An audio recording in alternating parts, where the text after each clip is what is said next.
The desert wind howls across the Iraqi sands, carrying whispers of a story older than the ruins it buries.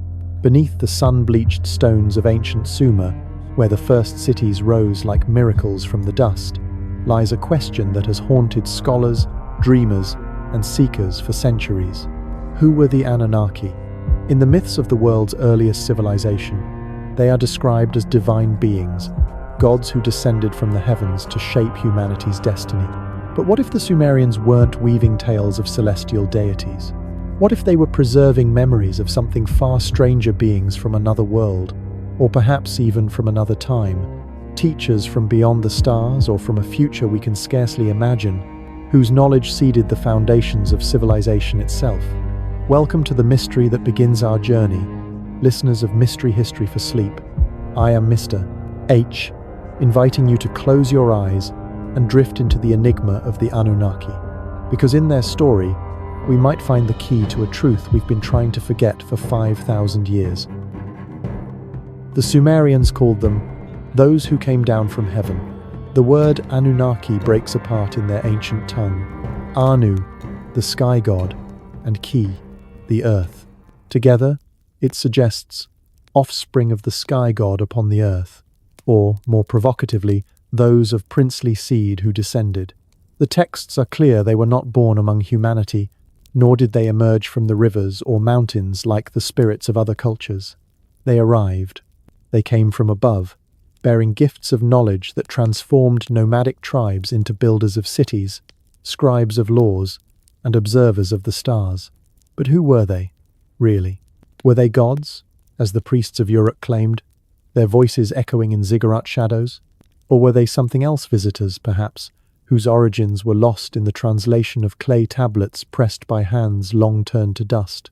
In 1849, Sir Austen Henry Layard stood in the ruins of Nineveh, unearthing the first fragments of Sumerian literature from beneath centuries of sand. Among the shattered tablets, he found the Enuma Elish, the Babylonian creation epic rooted in older Sumerian tales. The text spoke of the Anunnaki as divine architects, shaping the world with deliberate precision. They taught humanity to write, to calculate, to build canals that tamed the wild rivers.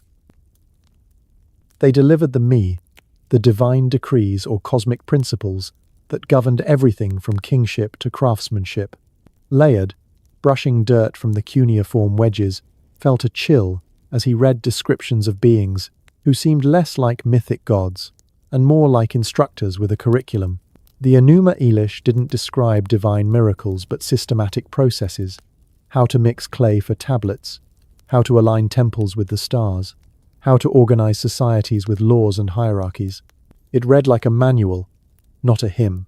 The mystery deepened as scholars like Dr. Samuel Noah Kramer, decades later in 1956, pored over thousands of tablets in the University of Pennsylvania's basement archives. Kramer, a pioneer in Sumerology, translated texts that described the Anunnaki with unsettling specificity. In the myth Enki and the World Order, Enki, the god of wisdom, traveled from city to city, assigning roles with the precision of a project manager. To Eridu, he gave irrigation techniques, detailing the depth of canals and the spacing of water gates. To he delivered protocols for brick production, specifying ratios of clay to straw. To Nippur, he assigned astronomical observations, with instructions for tracking Venus's 8-year cycle.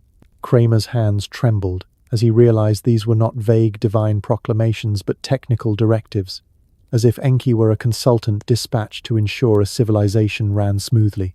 The Anunnaki didn't just inspire, they engineered. But what if this engineering wasn't divine? In the 1972nd, a controversial figure named Zecharia Sitchin proposed a radical interpretation that sent ripples through both academic circles and fringe communities. Sitchin, studying the same texts as Kramer, argued that the Anunnaki were not gods but extraterrestrial beings from a planet called Nibiru, orbiting beyond the known solar system. According to Sitchin, they arrived on Earth 450,000 years ago, seeking gold to stabilize their planet's atmosphere. They genetically engineered early humans to serve as laborers, then taught them the arts of civilization to ensure their survival. Sitchin pointed to the Atrahasis, a Sumerian flood myth, which describes the Anunnaki creating humans from clay mixed with divine essence.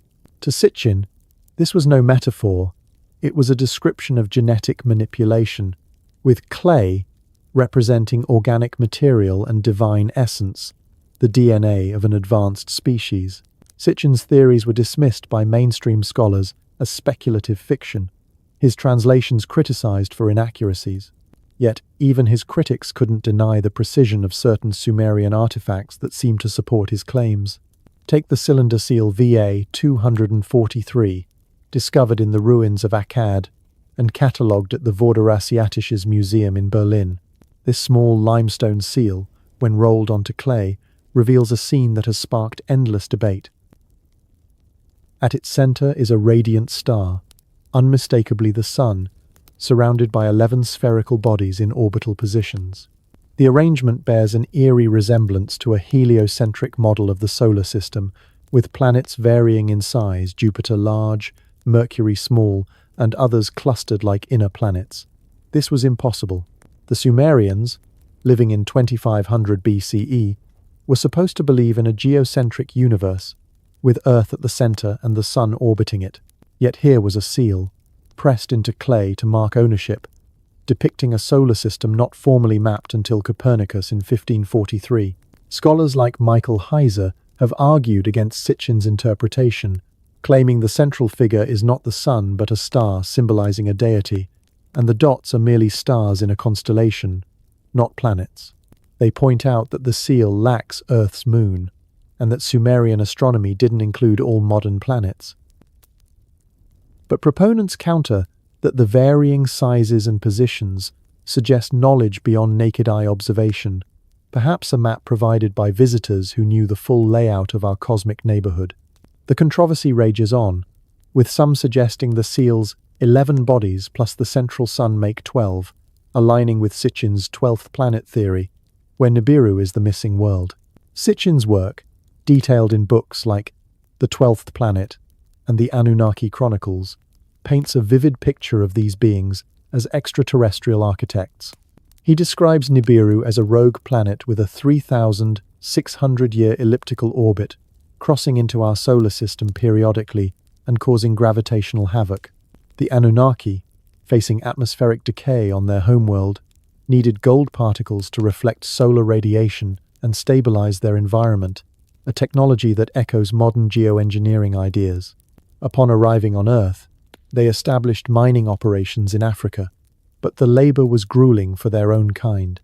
Thus, they mixed their DNA with that of Homo erectus, creating Homo sapiens as a hybrid workforce. Sitchin supports this with translations of texts like the Enuma Elish, where the god Ea, Enki, slays a fellow deity and uses his blood to animate clay figures interpreted as genetic splicing.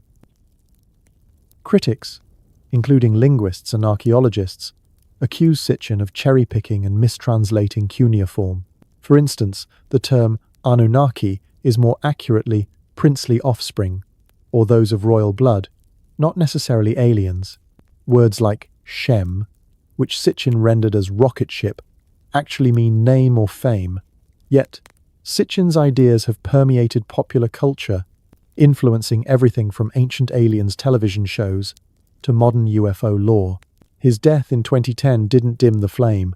Compilations like the Anunnaki Chronicles, edited by his niece Janet Sitchin, continue to compile his research, offering an insider's look at decades of study. But let's add a layer to this enigma. Listeners, a twist that takes us beyond mere extraterrestrials. What if the Anunnaki weren't from another planet, but from another time? Imagine beings not traversing space in ships of metal and fire, but bending the fabric of reality itself, stepping through portals from a distant future. This time traveler hypothesis, explored in episodes of Ancient Aliens and speculative works, posits that UFOs and ancient visitors are humans from tomorrow, returning to guide or observe their own origins. In this view, the Anunnaki could be our descendants, evolved beyond recognition, using advanced quantum technology to visit key moments in history. Their descent from heaven might describe wormholes or temporal rifts, not spaceships. Sitchin's Nibiru could be a metaphor for a catastrophic event in the future, a comet or climate shift that prompts time travel to rewrite the past. This theory gains traction when we consider anomalies in ancient texts that hint at foreknowledge. The Sumerians' flood myths, paralleling Noah's story, describe a deluge predicted by the Anunnaki, as if they knew it was coming. In the Epic of Gilgamesh, Utnapishtim receives advance warning to build an ark, preserving life through a cataclysm.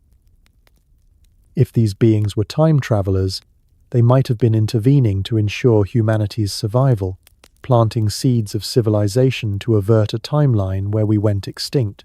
Modern parallels abound. Reports of UFOs near nuclear sites, as if monitoring or preventing disasters, or the 2004 Nimitz incident, where pilots encountered craft-defying physics, perhaps temporal probes from a future Earth ravaged by war or environmental collapse. Drifting deeper, consider the psychological implications.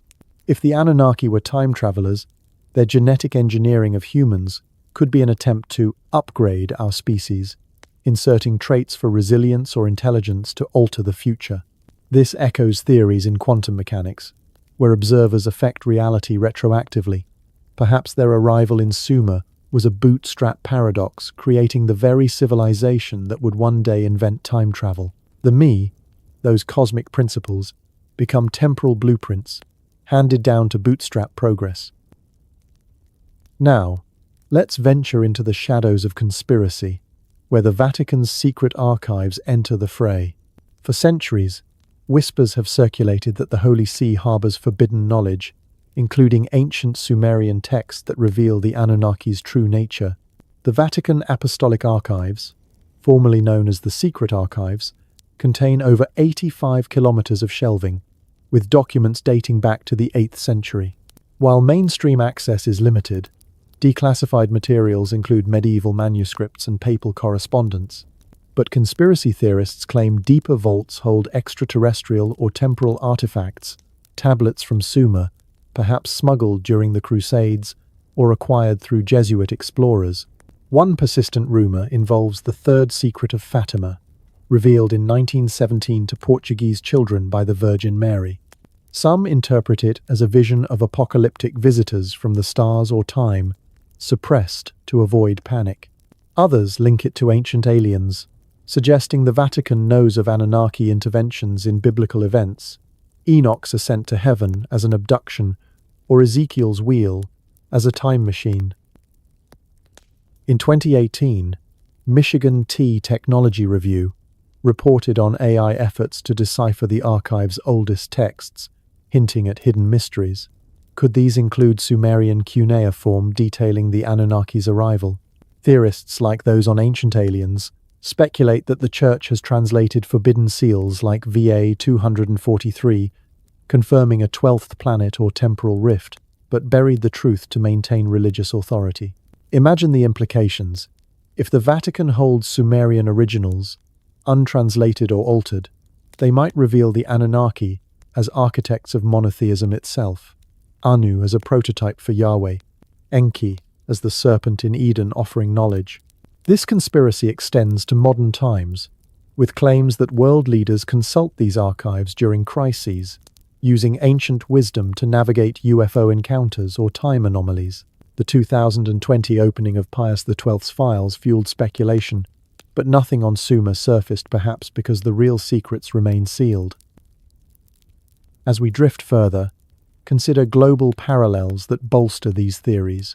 The Dogon tribe of Mali speaks of Sirius B, an invisible white dwarf star, knowledge they attribute to fish-like beings from the sky, echoing Enki's aquatic associations.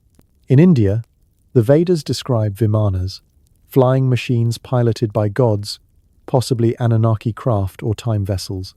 Mesoamerican legends of Quetzalcoatl, a feathered serpent teacher from the stars, mirror Enki's wisdom. These shared motifs suggest a worldwide intervention, whether extraterrestrial or temporal, coordinated by beings who traversed not just space, but eras. Sitchin's critics, like Heiser, argue his work is pseudoscience, lacking peer review and relying on flawed linguistics. Yet his influence endures, with millions of books sold and theories inspiring films, books, and podcasts. In a 2010 New York Times profile, Sitchin was portrayed as a solitary scholar, convinced of his discoveries until his death. His niece's compilations keep the flame alive, offering readers a reader-friendly entry into his vast research. But let's circle back to VA 243, the artifact at the heart of the storm. Dated to the Akkadian period, 2350–2150 BCE, this seal shows a seated figure, possibly a king or god, surrounded by attendants and that enigmatic starry scene. Sitchin saw the central star as our sun, the 11 dots as planets including Nibiru. Detractors note that Sumerian art often used stars symbolically for deities or constellations, and the seal likely depicts the Pleiades, or a mythic narrative. No text on the seal mentions planets. It's an ownership mark, perhaps for a merchant. Yet, the varying dot sizes intrigue. Why not uniform if mere decoration? Some speculate it's a map of the Anunnaki's home system, or a temporal diagram showing timeline branches. In the time traveler lens, Virginia 243 could be a chronal map, the planets representing key historical nodes, with Nibiru as a singularity event, a black hole in time. This blends with theories from physicists like Kip Thorne, who posit wormholes for time travel, perhaps harnessed by advanced beings. As the wind fades and shadows lengthen over the ruins, the Anunnaki linger like ghosts in the machine of history. Were they extraterrestrial architects from Nibiru, mining gold and molding mankind? Or time travelers from a fractured future, descending to rewrite our fate? The Vatican's vaults may hold the answers, guarded by centuries of silence. Cylinder seals like VA 243 whisper clues, but the full truth evades us, buried in clay and controversy. Close your eyes, listeners, and ponder, are we their descendants, shaped by stars or seconds, or merely their experiment, adrift in time's endless desert? If these whispers of hidden titans and veiled conspiracies have stirred your imagination, stay tuned for more mysteries that lull the mind while awakening the soul. Where are you joining us from this evening? And what time is it in your corner of the world? We'd love to hear from you. The sun rises slowly over the arid hills of southeastern Turkey, casting long shadows across a landscape that has held its secrets for 11 millennia. Beneath a seemingly ordinary mound, known to local shepherds as Göbekli Tepe, lies a discovery that shatters everything we thought we knew about the dawn of human civilization.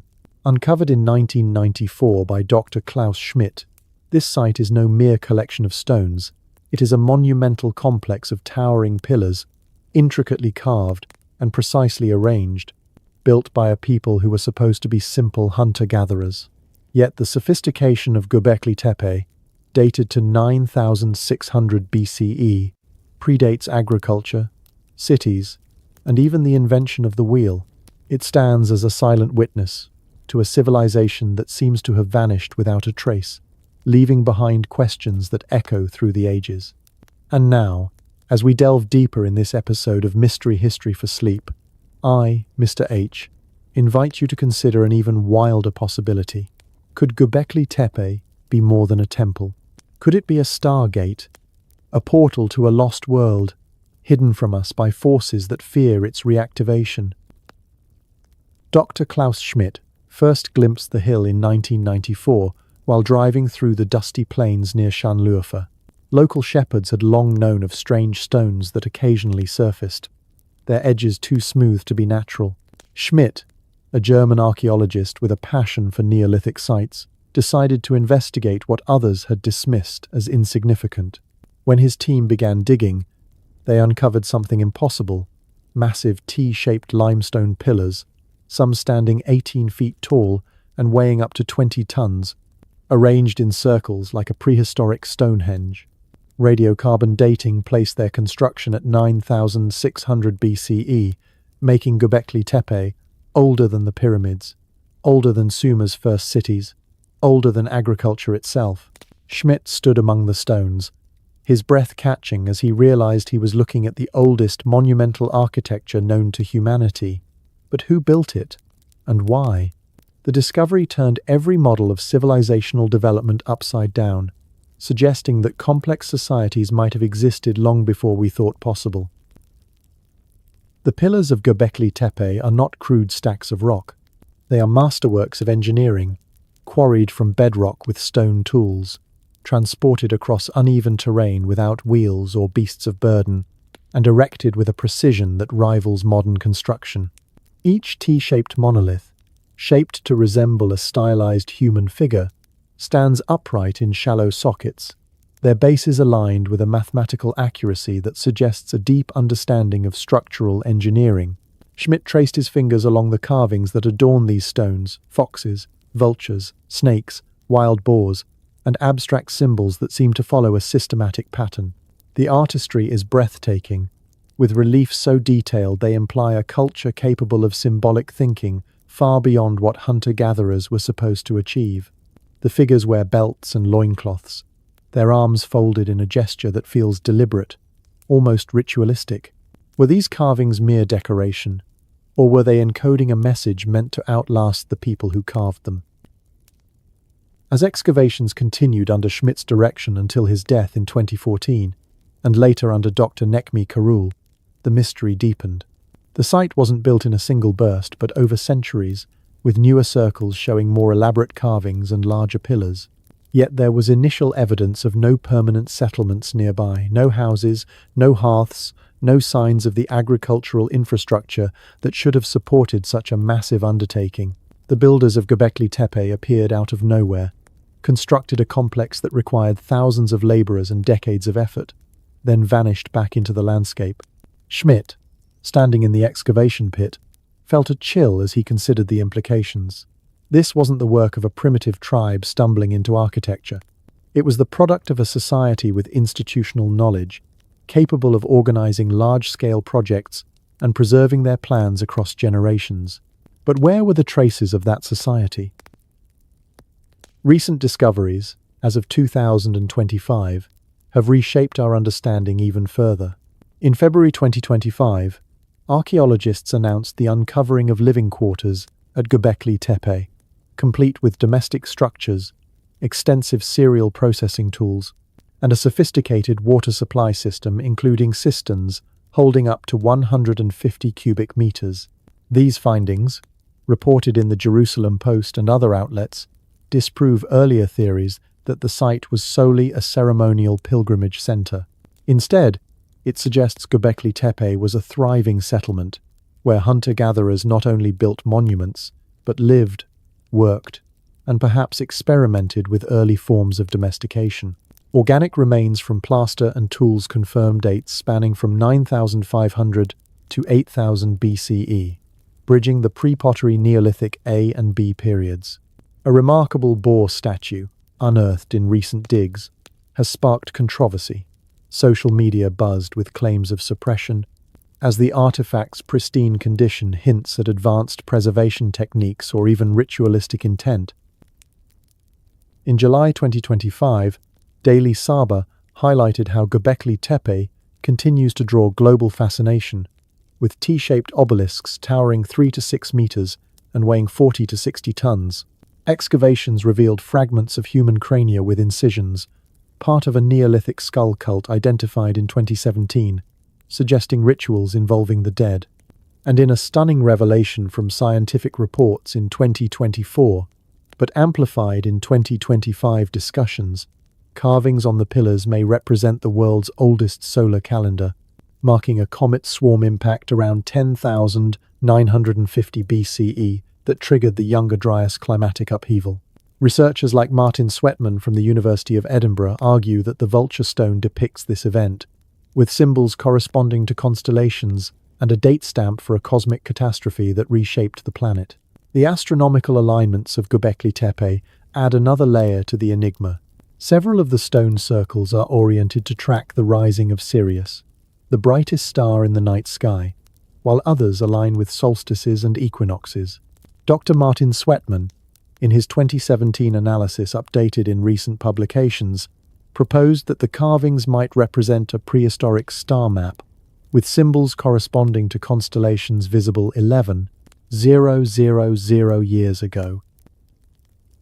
One pillar, known as the Vulture Stone, depicts a bird holding an orb, aligned with the constellation Scorpio, as it appeared during the Younger Dryas period, a time of climatic upheaval around 800 BCE. The precision of these alignments suggests that the builders possessed systematic knowledge of celestial mechanics, a science we associate with later civilizations like Sumer or Egypt. How did hunter-gatherers, supposedly focused on survival, develop such sophisticated astronomy? And why did they pour their resources into building a monument to the stars? The carvings themselves hint at a deeper purpose. The animals, lions, scorpions, cranes, are not random but seem to follow a narrative logic, perhaps encoding myths or astronomical events. Schmidt noted a recurring motif of human-like figures, their features stylized but anatomically precise, as if carved from direct observation. Some researchers, like Dr. Andrew Collins in 2014, suggested these figures might represent the builders' ancestors, or perhaps their teachers, beings revered as divine or otherworldly. The Sumerian myths of the Anunnaki, those who came down from heaven, echo eerily here. Could Göbekli Tepe be a physical link to the same teachers who later shaped Sumer? The site's age places it millennia before Sumer's cities, yet its sophistication suggests a continuity of knowledge that defies the archaeological record.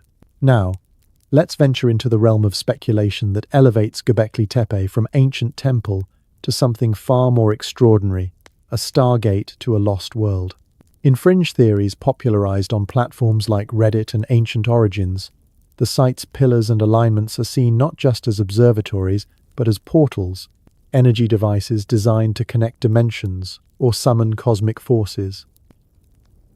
The T-shaped pillars, with their anthropomorphic forms, could be activation keys, their carvings, a code to open gateways.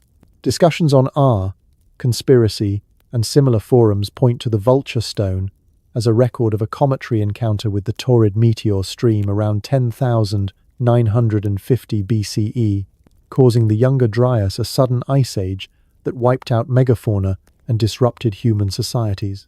Authors like Martin Sweatman and Dimitrios Tsikritsis, in their 2017 paper Decoding Göbekli Tepe with Archaeoastronomy, what does the fox say?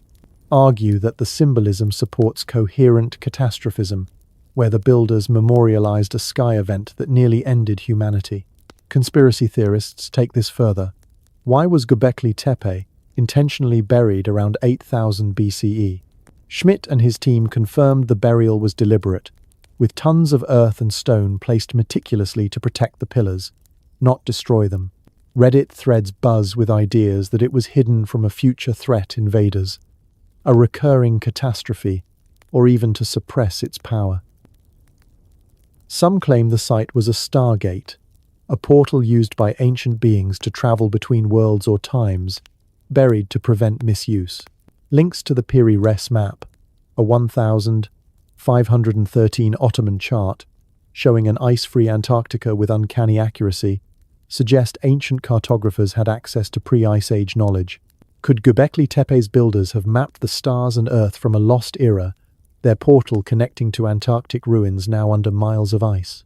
Suppressed by governments, these theories whisper of a global network, with Göbekli Tepe as a node in a forgotten grid.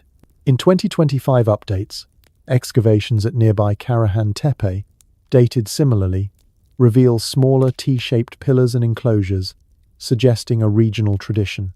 A YouTube video from Megalithomania in June 2025 details new discoveries, including potential domestic areas and tools, fueling debates on whether these sites were observatories or gateways.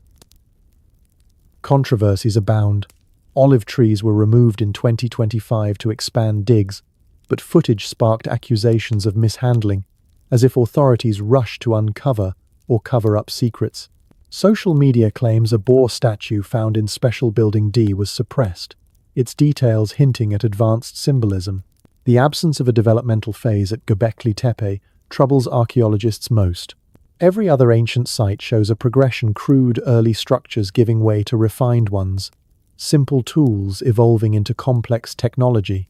But Göbekli Tepe appears fully formed, with no primitive precursors.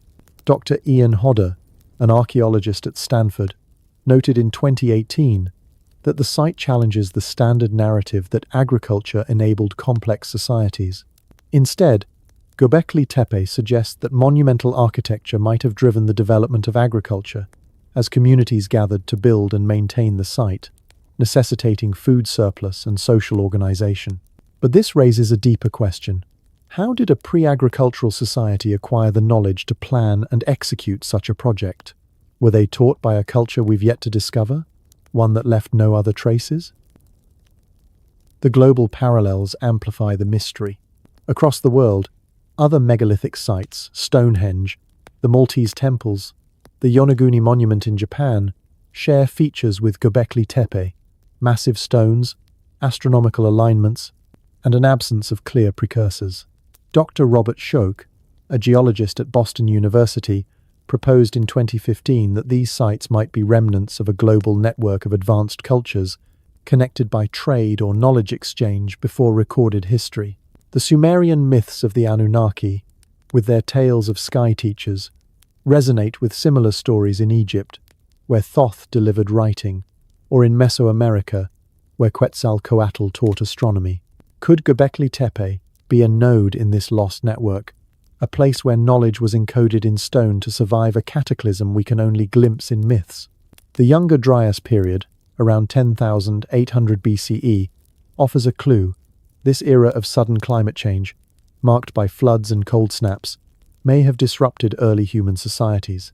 Sweatman's analysis of Göbekli Tepe's carvings suggests they record a comet impact around this time, an event that could have triggered the climatic upheaval. The vulture stone might depict this catastrophe, with symbols representing a cosmic event that reshaped the world. The Sumerian flood myths, appearing millennia later, could be an echo of this memory, preserved through oral traditions until Cuneiform captured them in clay. If Göbekli Tepe's builders survived such a disaster, their decision to bury the site might reflect a fear of another collapse, a determination to protect their knowledge for a future they couldn't guarantee. The carvings also hint at a spiritual or ritual purpose. The animals and humanoid figures suggest a cosmology, a way of understanding the universe that integrated the natural and celestial worlds. Dr. Ida Özdoğan, a Turkish archaeologist, proposed in 2020 that Göbekli Tepe was a ceremonial center where rituals reinforced social bonds and preserved knowledge through performance. The pillars, with their human-like forms, might represent ancestors or deities, perhaps even the Anunnaki-like figures later revered by Sumerians. But the absence of domestic remains in early interpretations. No homes, no tools for daily life, suggested that Göbekli Tepe wasn't a city but a sanctuary, a place where knowledge was safeguarded through sacred acts. This aligns with the Sumerian practice of embedding technical instructions in myths, as if both cultures understood that stories and stones outlast empires. Yet, 2025 revelations challenge this. The discovery of settlements and tools indicates daily life intertwined with ritual, perhaps a proto-city where stargazing fueled innovation. Controversies persist. Claims of damage during conservation, like concrete walkways in 2018 denied by authorities, fuel conspiracies of deliberate sabotage. Chidem Köksal-Schmidt, Klaus's widow, alleged heavy equipment harmed pillars, suggesting a rush to tourism over truth. The silence of Göbekli Tepe is deafening. For 8,000 years, it lay hidden while civilizations rose and fell. Sumer built its ziggurats, Egypt raised its pyramids, Rome conquered the Mediterranean. Yet none knew of the hill in Turkey that predated them all. Schmidt, standing among the pillars in his final excavation season, felt the weight of that silence. The site was a message, carved with a purpose we can't fully decipher.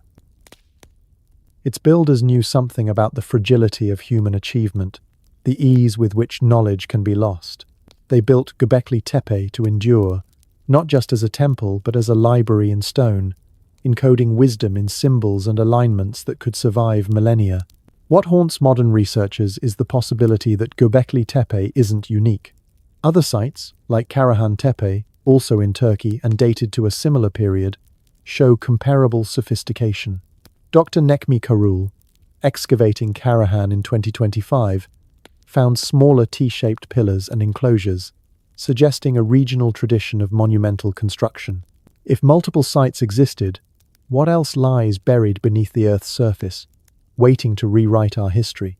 The Sumerians, appearing 6,000 years later, share Göbekli Tepe's obsession with preservation tablets buried in vaults, ziggurats aligned with stars, myths of teachers from the sky. Could Sumer have been a continuation of this tradition, a second attempt to rebuild what Göbekli Tepe's builders lost? As the stars wheel above the Turkish hills, Göbekli Tepe stands as a challenge to everything we believe about our origins. It whispers of a civilization that knew how to carve stone and read the heavens before humanity was supposed to dream of such things. Its pillars, silent but eloquent, suggest a world where knowledge was a sacred trust, buried against the day when we might forget. But in the shadows of conspiracy, it becomes a stargate, a portal to lost worlds, suppressed powers, and cosmic catastrophes. The Piri Reis map's ice-free Antarctica hints at ancient surveys, perhaps through such gateways. Reddit forums debate, was it buried to hide a technology that could summon comets or open dimensions? In 2025, with new digs uncovering boar statues and calendars, the enigma grows. Listeners of Mystery History for Sleep, let the enigma of Göbekli Tepe carry you into the night. Imagine the hands that shaped these stones, the minds that aligned them with the stars, and the truth they hid beneath the earth.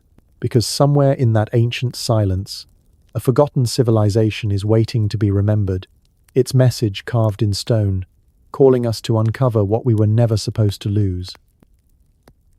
The Iraqi desert stretches endlessly under a merciless sun, its sands hiding secrets older than memory itself. In the cradle of the Tigris and Euphrates rivers, where humanity's first cities rose like beacons from the dust, a mystery pulses beneath the ruins. Around 3200 BCE, the Sumerian civilization appeared not as a gradual flowering of human ingenuity, but as a sudden explosion of sophistication that defies every rule of how civilizations are supposed to begin. Cities with engineered streets, writing with complex grammar, mathematics that still governs our clocks. These were not the stumbling steps of a people learning to build a society. They were the confident strides of a culture that seemed to know exactly what it was doing, as if following a blueprint drawn by hands no longer visible. Could it be a blueprint from beyond, perhaps from a lost civilization like Atlantis, or even from the stars themselves? In 1922, Dr. Charles Leonard Woolley stood in a trench at Ur, his boots sinking into the sun-warmed earth. As one of Britain's foremost archaeologists, Woolley had spent years excavating the remains of ancient Mesopotamia, expecting to find the gradual layers of humanity's first attempts at civilization, crude pottery, collapsed walls, the archaeological poetry of trial and error. But what he uncovered at Ur was something else entirely. 6 feet beneath the surface, where he anticipated scattered bones and primitive tools, he found perfection, streets laid out in precise grids, their angles so exact they could have been drawn with a modern compass. Drainage systems engineered with mathematical precision, channeling water through clay pipes that still functioned after 4 millennia. Walls that stretched for hundreds of yards, their foundations cut deep into bedrock, with a confidence that spoke of builders who had never known failure. Woolley held a clay tablet in his hands, its cuneiform wedges cataloguing grain shipments and livestock with the efficiency of a modern spreadsheet. This was supposed to be one of humanity's first cities, yet it looked like the work of a culture that had been practicing for centuries. The shock of Ur was not an isolated discovery. Across the Mesopotamian plain, from Uruk to Eridu to Nippur, archaeologists uncovered cities that seemed to spring into existence fully formed. Uruk, a metropolis that housed nearly 80,000 people by 3200 BCE, boasted specialized districts for craftsmen, merchants, and priests. Monumental ziggurats rose from its center, their stepped sides climbing toward the sky with an architectural audacity that should have taken generations to refine. Administrative archives recorded legal proceedings so complex they rivaled modern court systems. Schools trained young scribes in standardized curricula, their clay tablets filled with mathematical tables, and literary compositions. Workshops produced goods with industrial-level quality control, their specifications so precise they suggested a mastery of production techniques. Woolley, sketching these finds in his tent by lamplight, felt a growing unease. Civilizations don't emerge like this. They stumble, they falter, they leave behind the debris of their mistakes. But Sumer's earliest layers showed no such debris, only a blueprint executed with uncanny precision. The absence of a developmental phase is what haunts archaeologists most. Every other ancient culture leaves a trail of learning in the earth. In Egypt, pre-dynastic villages evolve into the unified kingdom over centuries, with crude mud huts giving way to stone temples. In China, Neolithic settlements gradually develop into the Shang dynasty, their pottery and tools showing steady improvement. Even earlier Mesopotamian cultures, like the Ubaid, show a slow progression from scattered hamlets to larger communities.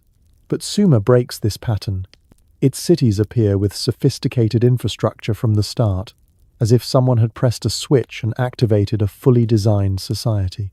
Dr. Harriet Crawford, an expert on Sumerian archaeology at Cambridge in 1985, noted that the earliest layers at Uruk contain irrigation channels with locks and gates, engineered to distribute water across vast fields. These weren't experimental ditches, but systems that required advanced hydraulic knowledge. Where were the failed attempts, the collapsed canals, the archaeological evidence of a culture learning to manage water? Recent excavations, as of 2025, continue to underscore this abruptness. In March 2025, a team from the University of Bologna and the Iraqi State Board of Antiquities announced new findings at Tel Es-Sawan, a site predating Sumer, revealing early farming communities but nothing bridging to Sumer's urban leap. Reports from the British Museum's ongoing digitization project, updated in July 2025, highlight tablets from Nippur showing no transitional scripts, only polished cuneiform. These updates, detailed in Archaeology magazine's summer issue, Fuel Debates, was Sumer a spontaneous genius, or a reconstruction from forgotten blueprints? The tablets Woolley unearthed deepened the mystery. 1, catalogued as UM192716, recorded tax records in neat columns, detailing grain allocations with a bureaucratic efficiency that wouldn't be out of place in a modern office. The cuneiform script was not a collection of tentative scratches but a standardized system, with grammatical rules and a vocabulary capable of expressing complex legal and mathematical concepts. Dr. Samuel Noah Kramer, studying similar tablets in 1956, described the script as surgically clean, showing no signs of the evolutionary debris expected in a new writing system. Languages typically begin with grunts and gestures, evolving into words and then grammar over generations. Writing systems leave even clearer traces of trial and error, crude pictographs becoming abstract symbols, simple marks growing into syllabic scripts. But Sumer's cuneiform appeared fully formed, as if its scribes were following a manual they hadn't written themselves. Kramer, in the dim archives of the University of Pennsylvania, felt a chill as he realized that humanity's oldest writing system showed no signs of being young. The mathematics of Sumer tells a similar story. Their base 60 system, still used in our division of hours, minutes, and degrees, was not a practical counting method developed from tallying sheep. It was a theoretical framework, capable of handling complex fractions and large numbers with an elegance that modern mathematicians admire. Dr. Eleanor Robson, examining tablet YBC 7289 at Oxford in 2005, found annotations demonstrating the Pythagorean theorem and square root calculations 1,000 years before Pythagoras. The system's design was so perfect for astronomical and geometric applications that it suggests minds that understood abstract principles long before the Renaissance rediscovered them. Robson, staring at the tablet's precise wedges, wondered why base 60. Most numerical systems arise from human anatomy, base 10 from fingers, base 20 from fingers and toes. Base 60, with its 12 divisors, feels engineered for purposes beyond the Sumerians' immediate needs, as if inherited from a source that already knew its applications. In 2025, new analyses from the Max Planck Institute, using AI to model Sumerian math, confirm its non-local origins patterns matching those in Indus Valley scripts, hinting at shared, ancient sources. This fuels speculation. Was Base 60 a gift from beyond? A blueprint encoded for future tech like GPS? The astronomical knowledge of Sumer is equally perplexing. Their observers tracked planetary movements with an accuracy that seems impossible without instruments. They knew Venus was a single planet, whether it appeared as the morning or evening star, a realization that eluded the Greeks until the 6th century BCE. They predicted eclipses and calculated celestial cycles with mathematical precision, as seen in the Venus tablet of Ammisaduqa. Dr. Hermann Hunger, studying these records in Vienna in 1998, found that Sumerian calculations of the synodic month 29 days, 12 hours, 44 minutes, and 3.3 seconds differed from modern measurements by less than half a second. This precision, achieved with water clocks and naked eye observation, suggests a knowledge base that should have taken centuries to accumulate. Yet the earliest Sumerian astronomical texts show no crude precursors, no tentative observations refined over time. They begin with mastery, as if someone had handed them a star chart and said, "Build your world around this." The ziggurats, those towering stepped pyramids, embody this sudden sophistication. Dr. Margaret Whitney, standing at the base of the ziggurat of Ur in 2010, noted its precise cardinal alignment, with corners pointing north, south, east, and west. The structure's staircases faced specific celestial rising points, and its proportions followed geometric ratios that encoded astronomical cycles. These were not random temples, but instruments of observation, built to track the heavens with a precision that accounted for axial precession, a phenomenon so subtle it requires centuries of data to detect. Whitney's surveys revealed that ziggurats across Sumer followed the same design, as if every city received the same architectural plans. The repetition, spanning centuries and cities, suggests a cultural obsession with fidelity, as if the builders feared deviating from a pattern they couldn't explain. The Sumerian myths offer clues to this sudden emergence. Their creation stories don't describe a gradual rise from savagery, but a deliberate transfer of knowledge. The Anunnaki, those who came down from heaven, are portrayed as teachers, delivering the me cosmic principles that included writing, mathematics, and engineering. Dr. Sarah Chen, analyzing Enki and the world order at Yale in 2015, found that Enki's instructions were startlingly specific: canal depths, brick ratios, legal protocols. This wasn't mythology, but a curriculum, encoded in stories to ensure its survival. Chen wondered if the Sumerians were preserving memories of real instructors, perhaps an advanced human culture, or something stranger whose knowledge they inherited but didn't fully understand. The word me itself, meaning divine decrees or cosmic laws, suggests something recovered, not invented, as if Sumer was rebuilding from fragments of a lost whole. The archaeological silence beneath Sumer's cities is perhaps the most troubling clue. In the deepest layers, where we expect to find the ancestors of their civilization crude tools, early settlements, there is nothing. Not the natural emptiness of uninhabited places, but a deliberate absence, as if someone had swept the record clean. Dr. John Brennan, excavating at Eridu in 2018, described it as walking into a house where the family photos had been removed, leaving only faint outlines on the walls. The Sumerians themselves seemed aware of this void. Their myths speak of a world before the flood, a time of greater knowledge that was nearly lost. The Atrahasis describes Ziusudra, a survivor chosen to preserve the me through a deluge that reset civilization. Brennan, sifting through flood layers dated to 2900 BCE, found evidence of a cultural disruption, sophisticated settlements replaced by simpler ones. Yet the Sumerians who rebuilt afterward wielded knowledge far beyond what survivors should possess, as if they were working from a partial blueprint. This absence of precursors raises a chilling possibility. What if Sumer wasn't humanity's first civilization but its first reconstruction? The Ubaid culture, predating Sumer by centuries, shows gradual development, but its villages are modest compared to Sumer's sudden urban explosion.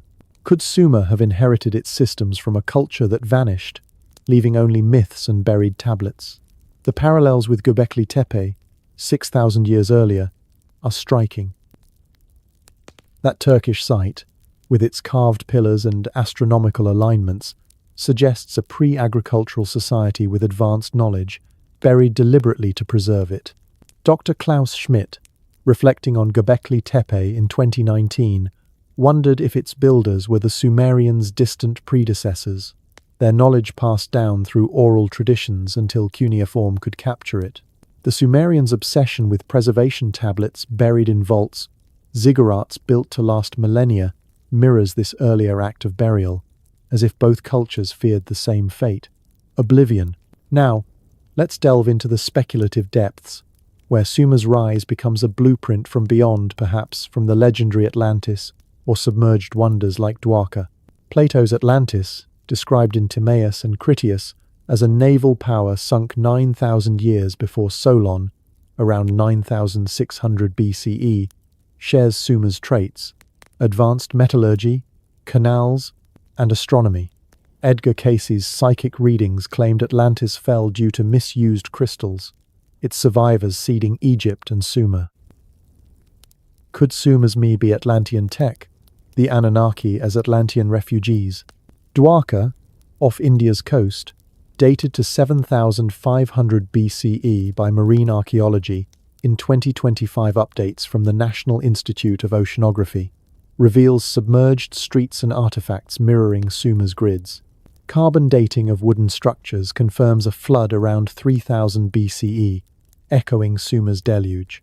Conspiracy forums suggest Dwarka's blueprint was shared via ancient mariners, a global network predating Sumer. The Dogon tribe's Sirius knowledge adds intrigue. In Mali, the Dogon describes Sirius B, a white dwarf invisible without telescopes, attributing it to Nommo, fish-like beings from the sky. Robert Temple's The Sirius Mystery, 1976, links this to Egyptian and Sumerian lore, Enki as a water god paralleling Nommo. Could the Dogon preserve a pre-Sumer blueprint, Sirius alignments in Göbekli Tepe, and Sumer's Venus tablet hinting at stellar origins? In 2025, AI analyses from NASA's Exoplanet Archive compare Sumerian star charts to modern data, revealing accuracies suggesting external input. Conspiracy theories posit a blueprint from beyond, Anunnaki or Atlantean tech downloaded via psychic means or portals. The global context deepens the mystery. Other ancient civilizations, like Egypt and the Indus Valley, show developmental phases, but Sumer stands alone in its abruptness. Yet their myths echo Sumer's tales of sky teachers, Thoth in Egypt, the Apkallu in Mesopotamia, the Seven Sages in India. These stories, separated by vast distances, suggest a shared memory of knowledge delivered from above. Dr. Amanda Stelzer, studying comparative mythology in Chicago in 2020, noted that these teacher figures often arrive after a catastrophe, as if tasked with rebuilding. Could Sumer have been the first to record this memory in writing, preserving a truth that other cultures kept only in song and story? The Enuma Elish describes the Anunnaki establishing order from chaos, not creating but restoring. This language of reconstruction feels like a confession, as if the Sumerians knew they were not inventors but inheritors. The implications are staggering. If Sumer emerged from a lost source, how much of human history lies buried beneath our assumptions? The Sumerians built cities, wrote laws, and mapped the stars with a confidence that suggests they were following instructions. But whose? The silence of the archaeological record offers no answers, only questions that linger like the desert wind. Dr. Woolley, standing in Ur's ruins, felt the weight of that silence a deliberate quiet, as if the past had been erased to hide something too vast to comprehend. The Sumerians left us their cities, their tablets, their myths, but also a warning. Knowledge is fragile, and civilizations can vanish, leaving only echoes of what they knew. The air in the basement archives of the University of Pennsylvania is cool and still, heavy with the scent of ancient clay. Rows of shelves stretch into the shadows, cradling thousands of tablets inscribed with wedge-shaped marks that whisper secrets from a world long gone. These are the Cuneiform tablets of Sumer, humanity's first attempt at written communication, pressed into wet clay around 3200 BCE. But as Dr. Samuel Noah Kramer stood in this subterranean vault in 1956, his fingers tracing the precise incisions of a tablet catalogued as UM192718, he felt a shiver that wasn't from the chill. The script before him wasn't the crude scribbles of a civilization learning to write. It was a masterpiece, a fully formed system of grammar, syntax, and vocabulary that seemed to emerge from nowhere. The Sumerians didn't invent writing as much as they inherited it, as if their cuneiform was not a new creation but a backup drive, preserving knowledge from a source lost to time. Could it be a deliberate archive from the stars, or a hidden code suppressed by modern powers? Kramer, a pioneer in Sumerology, had spent decades deciphering these tablets, coaxing meaning from their wedge-shaped marks. Each tablet was a window into the Sumerian world tax records, legal contracts, hymns, and mathematical tables, all written with a precision that defied explanation. The tablet in his hands recorded a grain transaction between merchants in ancient Ur, its columns organized with bureaucratic efficiency, its language dense with technical terms and legal clauses. The cuneiform script, named for the Latin cuneus meaning wedge, was not a tentative experiment but a sophisticated technology for capturing human thought. Its symbols, pressed into clay with a reed stylus, followed grammatical rules so complex they could rival a modern linguistics textbook. Kramer set the tablet down, his heart racing. How does a civilization invent perfection on its first try?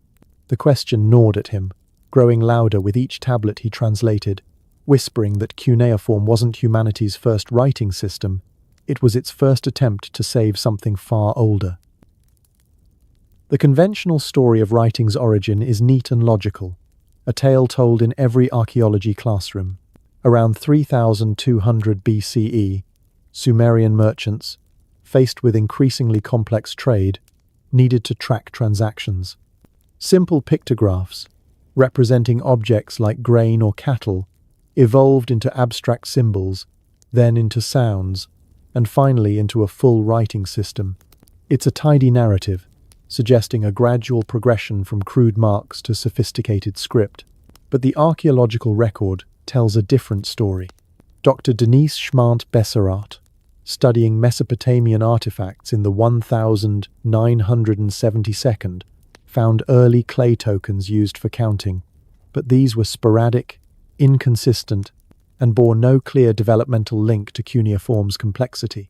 The earliest cuneiform tablets, like those from Uruk, aren't primitive scratches, they're standardized records, complete with mathematical calculations, legal terminology, and narrative poetry. Kramer, pacing the archive's dimly lit corridors, saw no evolutionary debris, no failed experiments, no transitional forms. Cuneiform appeared fully realized, as if someone had downloaded an entire linguistic operating system into Sumerian consciousness. The sophistication of cuneiform is staggering. The script could express everything from mundane accounting to cosmic mythology, its symbols adaptable to multiple languages: Sumerian, Akkadian, Hittite. Dr. Irving Finkel, a cuneiform expert at the British Museum in 2018, described it as a universal technology, capable of recording complex ideas with a clarity that survived millennia.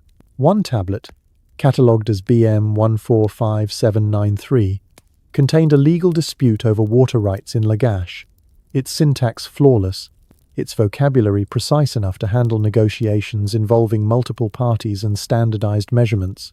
Another, from the Ejiba the Sumerian, tablet houses or schools showed students memorizing thousands of lines of text, from multiplication tables to religious hymns.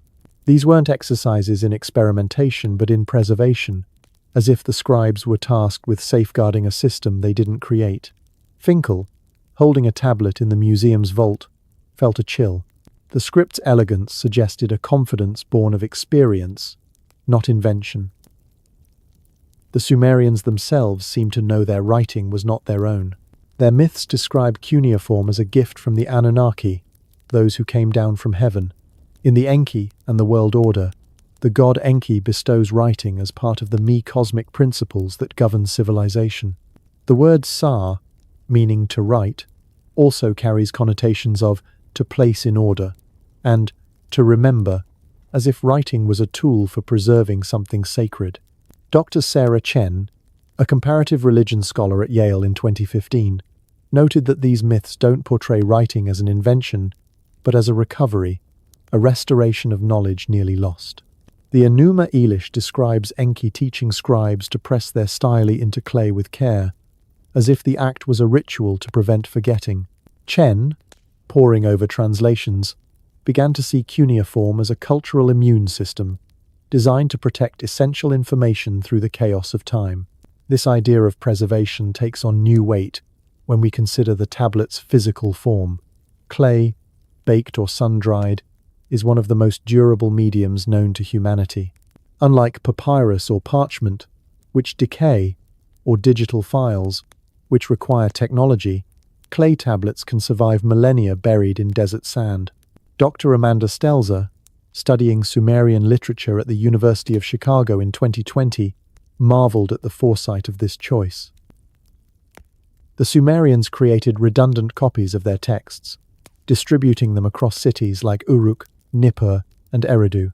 When the royal library of Ashurbanipal burned in 612 BCE, the flames didn't destroy the tablets, they baked them, preserving works like the Epic of Gilgamesh like pottery in a kiln. Stelzer, examining fragments in the Oriental Institute, realized that this durability was no accident. The Sumerians understood the fragility of knowledge, building a system to outlast empires, floods, and fires. But what were they so desperate to preserve? The content of the tablets offers clues. Beyond administrative records, cuneiform captured mathematical treatises, astronomical observations, and technical manuals. One tablet, catalogued as YBC 7289, contains a geometric diagram with calculations of the Pythagorean theorem, 1,000 years before Pythagoras. Another, from Nippur, details herbal remedies and surgical procedures, reflecting a medical knowledge that rivals later Greek texts. Dr. Eleanor Robson, analyzing these tablets at Oxford in 2005, found that Sumerian scribes used cuneiform to encode complex numerical systems, including base 60 mathematics that underpins our modern clocks and GPS. These weren't the rough notes of a culture learning to calculate, they were the polished records of a system already perfected. Robson, staring at the tablet's precise wedges, wondered if the Sumerians were transcribing knowledge they had been taught, not discovered. The absence of earlier writing systems deepens the mystery. In other cultures, writing evolves gradually. Egypt's hieroglyphs trace back to simpler pictographs. China's oracle bones show a progression from basic marks. But beneath Sumer's earliest tablets, there is nothing, no crude prototypes, no experimental symbols. Dr. John Brennan, excavating at Eridu in 2018, described the deepest layers as surgically clean, as if someone had erased the evidence of cuneiform's origins.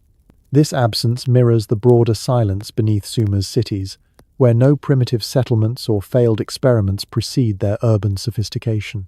Brennan, sifting through the sand, felt as if he was standing in a house where the blueprints had been removed, leaving only the finished structure. The Sumerians' own myths hint at this erasure, describing a world before the flood, a time of greater knowledge that was nearly lost, preserved only through the efforts of survivors like Ziusudra. The flood myths, found in texts like the Atrahasis, suggest that cuneiform was part of a deliberate effort to safeguard knowledge through catastrophe. The Anunnaki, in these stories, select Ziusudra to carry the principles of civilization through a deluge that resets the world. Archaeological evidence supports a localized flood around 2900 BCE, with silt layers at Shuruppak and Kish, marking a cultural disruption. Dr. Margaret Whitney, studying these layers in 2010, noted that the Sumerians who rebuilt afterward wielded knowledge far beyond what survivors of a catastrophe should possess.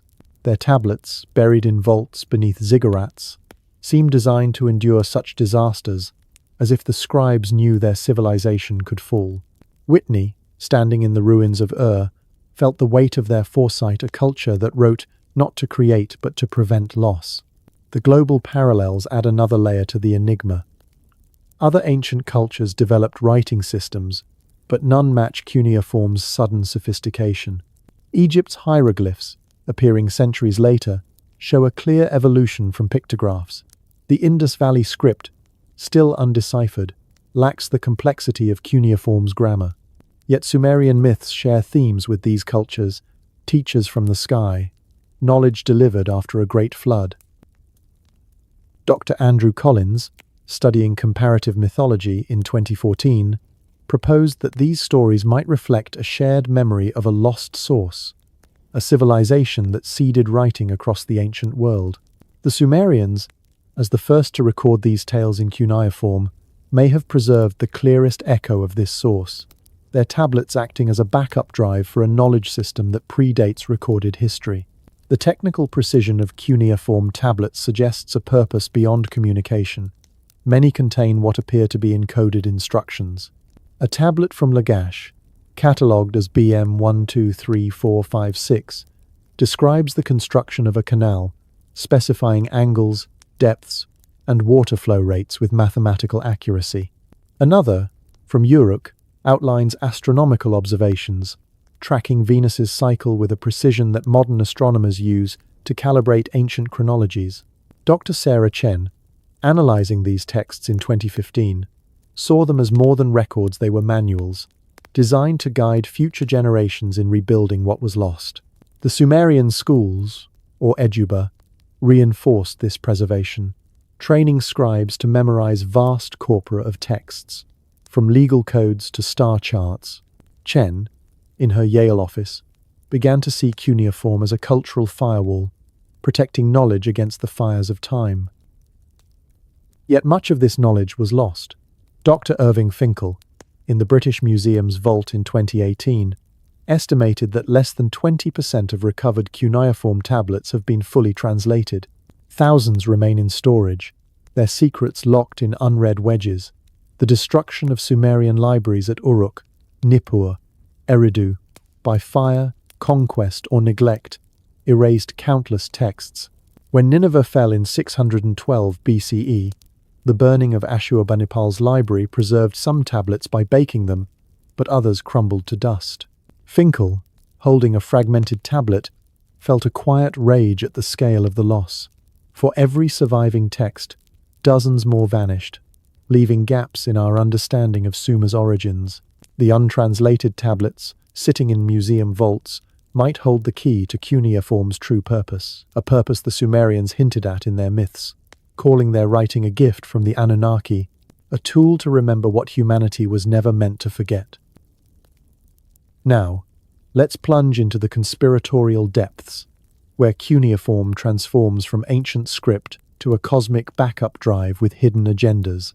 Fringe theorists whisper that the wedges encode activation codes for lost technologies, perhaps Anunnaki devices, or Atlantean crystals. In the Enuma Elish, Enki's Me include forces that could be interpreted as energy blueprints, suppressed by modern elites fearing their power. Imagine, what if cuneiform is a programming language for ancient AI or quantum gates, its base 60 math key to unlocking dimensions? Forums like Above Top Secret claim untranslated tablets in the British Museum hold decryption keys, guarded to prevent mass awakening. A 2025 controversy amplifies this. AI translations from Google's DeepMind project revealed patterns in cuneiform resembling binary code, but results were pulled amid national security concerns. Conspiracy podcasters link this to the Vatican archives, allegedly holding pristine Sumerian tablets smuggled during the Renaissance, their contents revealing cuneiform as a cosmic drive for interdimensional travel. Edgar Casey's readings spoke of Atlantean records in Egypt and Yucatan, echoed in Sumer's Me, perhaps a shared backup against global resets. Global parallels fuel the fire. The Rongorongo script of Easter Island, undeciphered and abrupt, mirrors Cuneiform's suddenness, hinting at a Pacific blueprint. The Dogon Sigi ceremonies encode Sirius data without writing, as if oral backups to Sumer's clay. In 2025, NASA's James Webb Telescope detected exoplanets matching Sumerian descriptions, sparking theories of stellar origins encoded in wedges. The silence of those untranslated tablets is deafening. It echoes the silence beneath Sumer's cities, where no earlier scripts or cultures bridge the gap to Cuneiform's complexity. Dr. Klaus Schmidt, reflecting on Göbekli Tepe in 2019, saw a parallel in its buried stones, a site 6,000 years older than Sumer that also appeared without precursors. Could Göbekli Tepe's carvings, with their astronomical alignments and symbolic figures, be a proto-writing system, a precursor to Cuneiform's wedges? The Sumerians' obsession with preservation burying tablets, encoding knowledge in myths mirrors Göbekli Tepe's burial, suggesting a shared fear of loss. Perhaps cuneiform was not an invention but a reinvention, a system designed to capture a legacy that was already fading when the first stylus touched clay. As the archive's lights dim, the tablets sit in their climate-controlled silence, their wedges sharp against the clay. They are more than relics. They are a message, written by a civilization that understood the fragility of knowledge. The Sumerians, with their perfect cities and star charts, didn't stumble into writing. They wielded it like a weapon against oblivion, preserving a truth we can only glimpse in fragments. But in the shadows of conspiracy, cuneiform becomes a cosmic backup drive, its codes waiting to unlock forbidden powers. The elites may suppress it, fearing what we'd become if we remembered. The night sky above ancient Mesopotamia, in 3200 BCE, was a canvas of infinite darkness, untainted by the glow of modern cities. Thousands of stars pierced the blackness, each a silent mystery beckoning the Sumerians who gazed upward from the flat rooftops of their mud-brick homes. Without telescopes, compasses, or even the concept of the wheel, they mapped the heavens with a precision that defies explanation, recording observations so accurate they rival modern calculations. Their star charts, etched into clay, tracked planets and predicted eclipses with a sophistication that seems impossible for a civilization just learning to write. How did they see what they saw? And who taught them to read patterns in the sky that would take other cultures millennia to discern? Could their knowledge be a gift from extraterrestrial visitors, or a forbidden science suppressed through the ages? In 1998, Dr. Hermann Hunger stood in the quiet of Vienna's Academy of Sciences, his hands trembling as he held a photograph of a tablet catalogued as VAT 4956. This Babylonian artifact, copied from older Sumerian records, contained an astronomical diary for the year 568 BCE, detailing planetary positions, lunar phases, and stellar configurations. But what stopped Hunger's breath wasn't its age, it was its accuracy.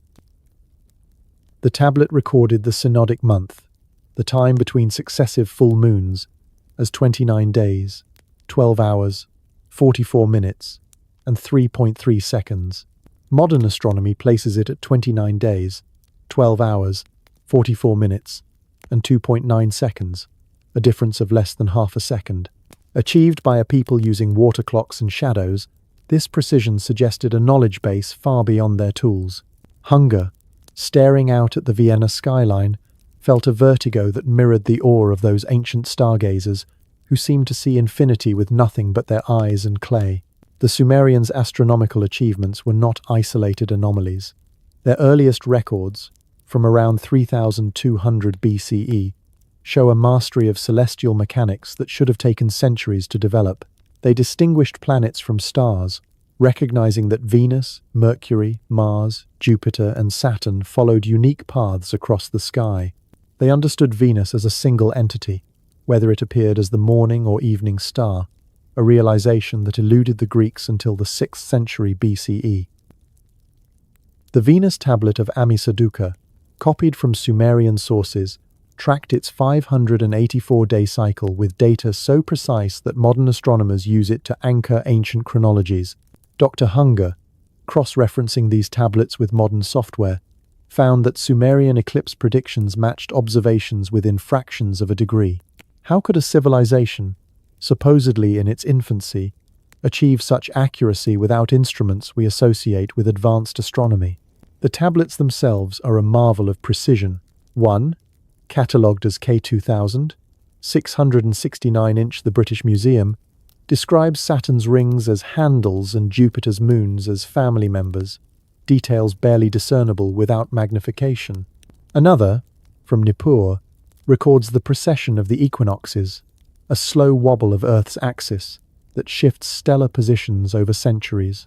Dr. Margaret Whitney, studying these texts in 2010, calculated that the ziggurat of Ur was aligned to stellar positions as they appeared 4,000 years ago, accounting for this precession. The Sumerians' ability to detect such subtle shifts suggests observations spanning generations, yet their earliest records show no crude precursors, no tentative star charts refined over time. Whitney, standing atop the ziggurat's weathered steps, felt a chill. These were not the notes of amateurs but the records of experts, as if someone had handed them a manual for mapping the cosmos. The Sumerians' base 60 mathematics underpinned their astronomy, providing a framework so elegant it still governs our measurement of time and space. 60 seconds in a minute, 60 minutes in an hour, 360 degrees in a circle. These are Sumerian legacies, encoded in clay tablets that calculated planetary orbits with startling accuracy. Dr. Eleanor Robson, examining tablet YBC 7289 at Oxford in 2005, found annotations that computed angular measurements and fractional cycles, techniques that anticipated modern trigonometry. The base 60 system, with its 12 divisors, allowed precise division of celestial arcs without the messy fractions that plague other numerical systems. Robson, tracing the tablet's wedges, wondered why base 60. Most counting systems arise from human anatomy, base 10 from fingers, base 20 from fingers and toes. Base 60 feels engineered, as if designed by minds that understood astronomical calculations long before the Sumerians pressed their first tablet. The ziggurats, those towering stepped pyramids, were more than temples, they were observatories. Dr. Whitney, in her 2010 survey of Ur's ziggurat, noted its cardinal alignment, with corners pointing precisely north, south, east, and west. Its staircases faced specific celestial rising points, and its upper platform offered an unobstructed view of the sky, designed to track planets and stars. The ziggurat at Eridu, which the Sumerians claimed was the first city ever built, contained 17 construction layers, each following the same astronomical plan, as if preserving a sacred blueprint. Whitney's laser scans revealed that the ziggurat's proportions encoded mathematical ratios tied to celestial cycles, suggesting a purpose beyond ritual. These structures were instruments, built to measure the cosmos with a precision that implied inherited knowledge. Sumerian myths weave astronomy into their worldview, portraying the heavens as a divine realm governed by the Anunnaki. In the Enuma Elish, the creation epic, the god Marduk organizes the stars and planets, establishing cosmic order from chaos. Enki, the god of wisdom, is associated with the Abzu, the freshwater abyss, but also with celestial knowledge, as if linking underground waters to the starry depths.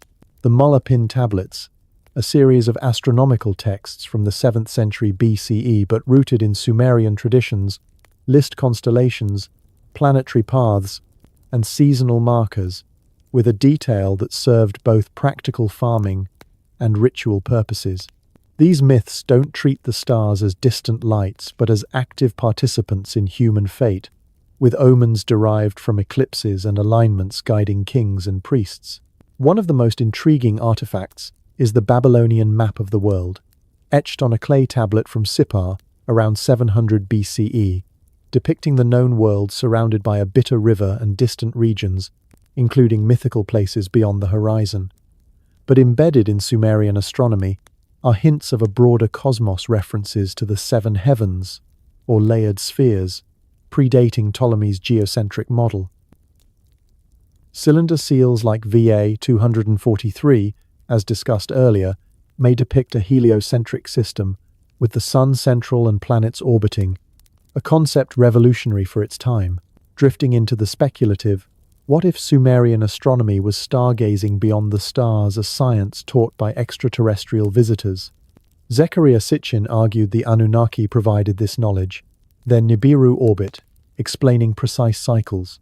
But conspiracy circles whisper of psychic or technological aids, crystals amplifying visions, or alien scopes.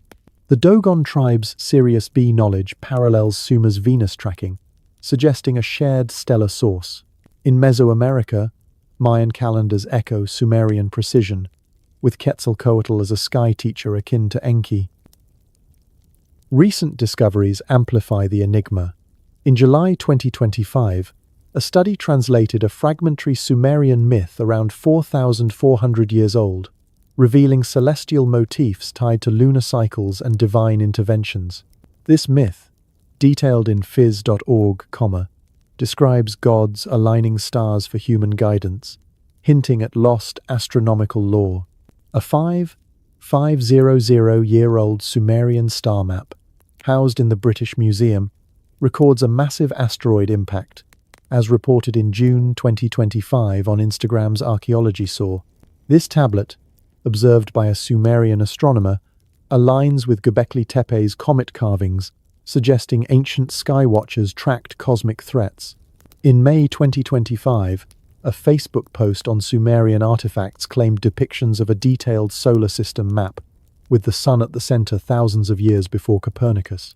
4 newly deciphered Old Babylonian tablets from January-February 2025-inch Archaeology magazine contain the earliest omens related to lunar eclipses, rooted in Sumerian traditions. These omens predict events from celestial signs, blending astronomy with prophecy. Conspiracies swirl. Why suppress these? Theorists claim elites hide Sumerian star knowledge, fearing it reveals alien contact or predictive powers. A 2025 AI analysis of tablets uncovered patterns resembling quantum equations, pulled from publication amid controversy. Links to the Vatican archives suggest hidden cuneiform star maps, guarding secrets of interstellar travel. Global parallels deepen the intrigue. Egyptian astronomy, with Thoth's star wisdom, mirrors Sumer's. The Indus Valley seals depict celestial motifs without writing, perhaps an oral backup. In 2025, Iran's discoveries of a pre-Mesopotamian civilization reveal star-aligned structures, potentially seeding Sumer's knowledge. The silence of untranslated tablets haunts us. Finkel estimated 80% unread, their star data locked away. Perhaps they hold codes for navigating beyond the stars, a legacy from Anunnaki teachers.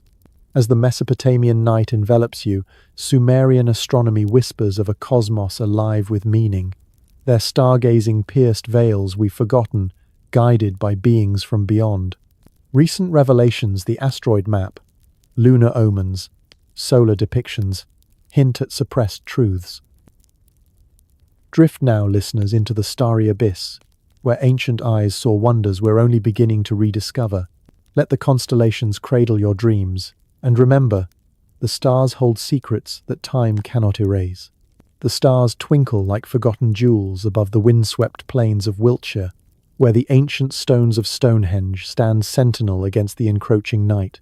These colossal megaliths, erected around 3000 BCE, rise from the earth like fingers pointing to the heavens, their massive sarsens weighing up to 50 tons each, aligned with the solstices in a dance of light and shadow that has puzzled humanity for millennia. But Stonehenge is not alone in its enigma.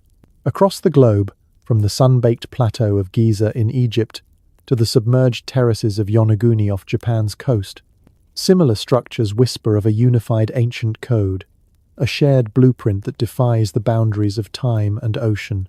These global megaliths, scattered like breadcrumbs from a lost era, challenge our understanding of human history.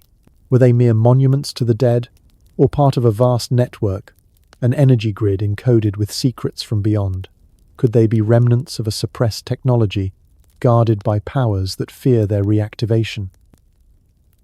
Stonehenge, with its iconic circle of standing stones, is perhaps the most famous megalithic site, but its origins remain shrouded in debate. Built in phases from 3100 BCE to 1600 BCE, the monument's bluestones were quarried from Wales, over 150 miles away, transported without wheels or beasts of burden, a logistical feat that baffles engineers today. Dr. Mike Parker Pearson, leading excavations since 2003, has uncovered evidence of a vast ceremonial landscape, including the nearby Durrington Walls, a wooden henge that may have housed the builders. In his 2012 book, Stonehenge, A New Understanding, Pearson posits it as a unification symbol for Britain's Neolithic peoples, aligned to the winter solstice sunset and summer solstice sunrise. But why such precision? Recent ground-penetrating radar surveys in 2020 revealed a ring of shafts around Durrington, dubbed the Superhenge, suggesting a larger complex tuned to celestial events.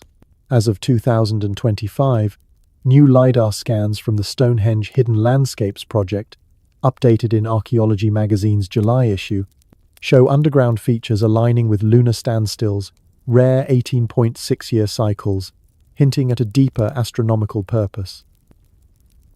Across the Mediterranean, the pyramids of Giza stand as eternal guardians, their limestone casings once gleaming under the Egyptian sun. The Great Pyramid, built around 2580 BCE for Pharaoh Khufu, rises 481 feet, its base a near-perfect square, aligned to true north within a fraction of a degree. Egyptologist Dr. Zahi Hawass, in his ongoing excavations, has dismissed fringe theories, but anomalies persist. Internal chambers aligned with Orion's belt, as proposed by Robert Bauval in The Orion Mystery, 1994, and proportions encoding pi and the golden ratio. In 2023, the Scan Pyramids project used muon tomography to detect hidden voids, fueling speculation of undiscovered chambers. A 2025 update from the Egyptian Ministry of Antiquities, reported in Live Science on the 15th of July, revealed microgravity anomalies suggesting subsurface tunnels, perhaps part of a hydraulic system or ritual paths. But conspiracy theorists see more. The pyramids as power plants, harnessing piezoelectric energy from quartz-rich granite, a theory popularized by Christopher Dunn in The Giza Power Plant, 1998. Venturing east, the submerged Yonaguni Monument off Okinawa, discovered in 1986, plunges us into oceanic mysteries. Dated to around 8000 BCE by geologist Dr. Masaaki Kimura, its stepped terraces and right angles resemble man-made ruins, possibly a Mu or Lemurian outpost sunk by rising seas post-Younger Dryas. Skeptics like Dr. Robert Schoch attribute it to natural erosion, but 2025 sonar surveys from Japan's Agency for Cultural Affairs, detailed in a marine geology paper in June, show symmetrical features and tool marks, reigniting debates. Yonaguni's turtle formation and stadium align with solstices, mirroring global patterns. Closer to Sumer, Göbekli Tepe's T-pillars, as we explored earlier, predate all their animal carvings a potential zodiac. But new 2025 finds at nearby Karahan Tepe include phallic symbols and enclosures, dated to 9400 BCE, per a Turkish Ministry of Culture press release in April. These new megaliths, elongated skulls and 3D reliefs, suggest a regional code, perhaps encoding genetic or cosmic data. In Europe, the Karnak alignments in France, over 3,000 standing stones in rows spanning miles, date to 4500 BCE. A 2025 study in Antiquity Journal, published the 10th of July, traces their origins to hunter-gatherer rituals with alignments to lunar extremes. But a groundbreaking paper in Archaeological Prospection's May issue used AI to detect buried menhirs, revealing a grid-like pattern possibly for energy focusing. Further north, Scotland's Callanish stones on the Isle of Lewis, erected 5000 BCE, form a cross aligned to the moon's southern extreme, dubbed the Kayich or lunar goddess. 2025 excavations by the University of Bradford uncovered quartz deposits, known for piezoelectric properties, sparking theories of sonic or electromagnetic use. In South America, Sacsayhuaman near Cusco, Peru, features interlocking stones weighing hundreds of tons, fitted without mortar. Inca lore attributes it to giants, but carbon dating pushes it to 900 BCE. A 2025 geophysical survey from the Peruvian Ministry of Culture, reported in Andina News on the 20th of March, found underground chambers with acoustic resonances, perhaps for rituals or energy amplification. Africa's Nabta Playa in Egypt, dated to 7000 BCE, boasts stone circles aligned to Orion and the summer solstice, predating Stonehenge. Dr. J. McKim Malville's 2025 update in African Archaeological Review highlights calendar stones tracking cattle migrations, but alignments suggest stellar navigation. Australia's Wurdi Yoang, an Aboriginal stone arrangement, aligns to equinoxes, challenging colonial narratives. A 2025 study in rock art research confirms its 11,000-year age, with indigenous elders describing it as a star map. These sites share uncanny traits: astronomical alignments, massive scale without precursors, and durable construction. No gradual evolution, they appear fully formed, like Sumer's cities.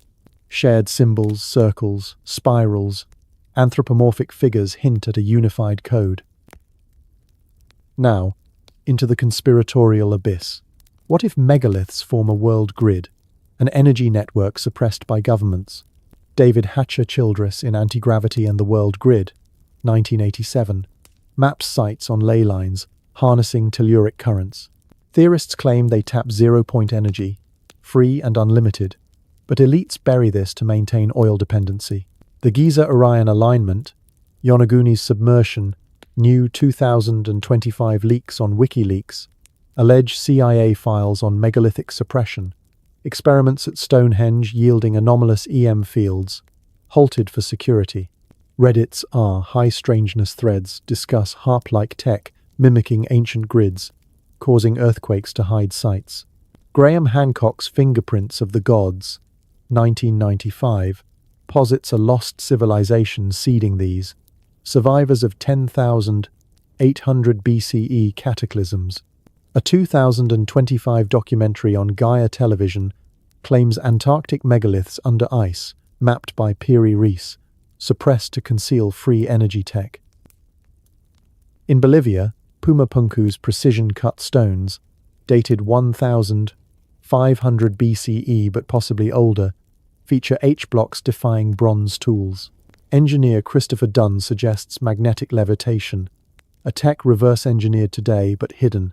Malta's Hypogeum, underground megaliths with acoustic chambers, amplify 110 Hz frequencies affecting consciousness. A 2025 study in Journal of Archaeological Science found bone anomalies in burials, perhaps from sonic rituals or suppressed mind control tech. Conspiracies extend to modern. The Georgia Guidestones, erected 1980, aligned astronomically, demolished in 2022 amid satanic claims cover for erasing a modern code. Governments allegedly suppress because activation could shift paradigms, free energy, ending wars, stellar contact revealing origins. Whistleblowers like those in Disclosure Project claim Black Ops study megaliths for anti-gravity. The code? Symbols as frequencies, alignments as coordinates for a stellar map. VA 243's solar system links to Giza's shafts pointing to stars. As twilight fades over Wiltshire, megaliths stand as sentinels of a unified code, a grid spanning continents, perhaps powered by Earth and stars. New discoveries: Karnak's AI-mapped grid, Polish pyramids' tombs, Karahan's symbols whisper of suppressed wonders. Were they a network to contact the beyond, guarded by shadows? The desert sun beats down on the ruins of Ur, where the crumbled ziggurat stands as a silent testament to Sumer's vanished glory. Beneath these sands, clay tablets etched with cuneiform whisper of technologies so advanced they blur the line between engineering and enchantment. The Sumerians, emerging around 3200 BCE, described their knowledge as gifts from the Anunnaki, beings who came down from heaven to teach irrigation, metallurgy, and astronomy. But buried within their myths are hints of devices and techniques that seem impossible for a Bronze Age culture, systems that powered their cities, aligned their temples with the stars, and perhaps even harnessed energies we've yet to rediscover. Were these the products of human ingenuity, or were they relics of a technology mistaken for magic? Welcome back, listeners of Mystery History for Sleep, as we unearth the artifacts that challenge our reality in this chapter. I am Mr. H, your voice in the velvet dark, inviting you to close your eyes and drift with me into the enigma of ancient technology machines mistaken for magic. Could the Sumerians' be blueprints for anti-gravity or energy devices, hinted at in global parallels like Vedic flying machines and Egyptian glowing orbs? And what if modern unexplained aerial phenomena, like those seen by Navy pilots in 2004, are rediscovered Anunnaki tech, suppressed to keep us in the dark?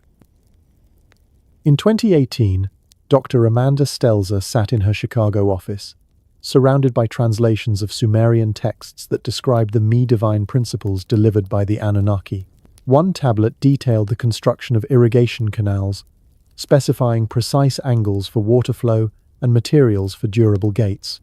Another, from Uruk, described smelting bronze with a recipe that balanced copper and tin to achieve strength unmatched until modern metallurgy. Stelzer noticed a peculiar phrase.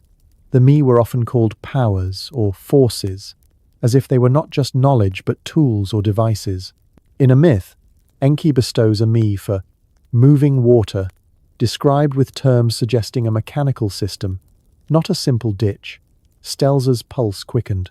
Could these myths conceal descriptions of machines, their technical details cloaked in the language of magic to ensure their preservation? The ziggurats themselves hint at advanced technology. In 2010, Dr. Margaret Whitney studied Ur's ziggurat and found its mud brick layers mixed with straw in ratios that maximize stability, a technique requiring chemical knowledge. The structure's alignment with Sirius and its proportions encoding base 60 mathematics suggest a purpose beyond worship, perhaps as an observatory or even an energy device. Some researchers propose that ziggurats were power stations, channeling cosmic or terrestrial forces. While mainstream scholars dismiss this as fantasy, Whitney noted that the ziggurat's precise construction withstanding millennia of earthquakes implies an engineering prowess that feels almost otherworldly. Standing on Ur's weathered platform, she wondered if the Sumerians were using techniques taught by instructors who understood forces we've yet to name. A curious artifact, a clay jar found near Baghdad in 1936, fuels this speculation. This object, from a later period, but possibly rooted in Sumerian traditions, contains a copper cylinder and iron rod, surrounded by an electrolyte-like substance. Researchers have noted it could generate a small electric current, suggesting knowledge of electrochemistry. Mainstream scholars argue it was a ritual object, but its design mirrors batteries used in early 20th century experiments. Could the Sumerians, or their predecessors, have harnessed electricity for plating metals or healing? A myth describes Enki using sparks of life to animate clay, a phrase that hints at a technology mistaken for divine power. Recent experiments have replicated this jar, producing up to half a volt enough for electrotherapy or basic plating. Some claim it powered religious idols to shock worshippers, imbuing them with divine awe, while others suggest it was used for medical treatments or purifying liquids, technologies not officially developed until centuries later. Global parallels deepen the mystery. In Egypt, temple reliefs from around 50 BCE depict what some call a glowing orb, a bulb-like object with a filament, connected to a power source. These images resemble Sumerian descriptions of glowing orbs held by the Anunnaki in cylinder seals. In India, ancient texts describe vimanas, flying machines powered by mysterious energies, possibly mercury-based engines.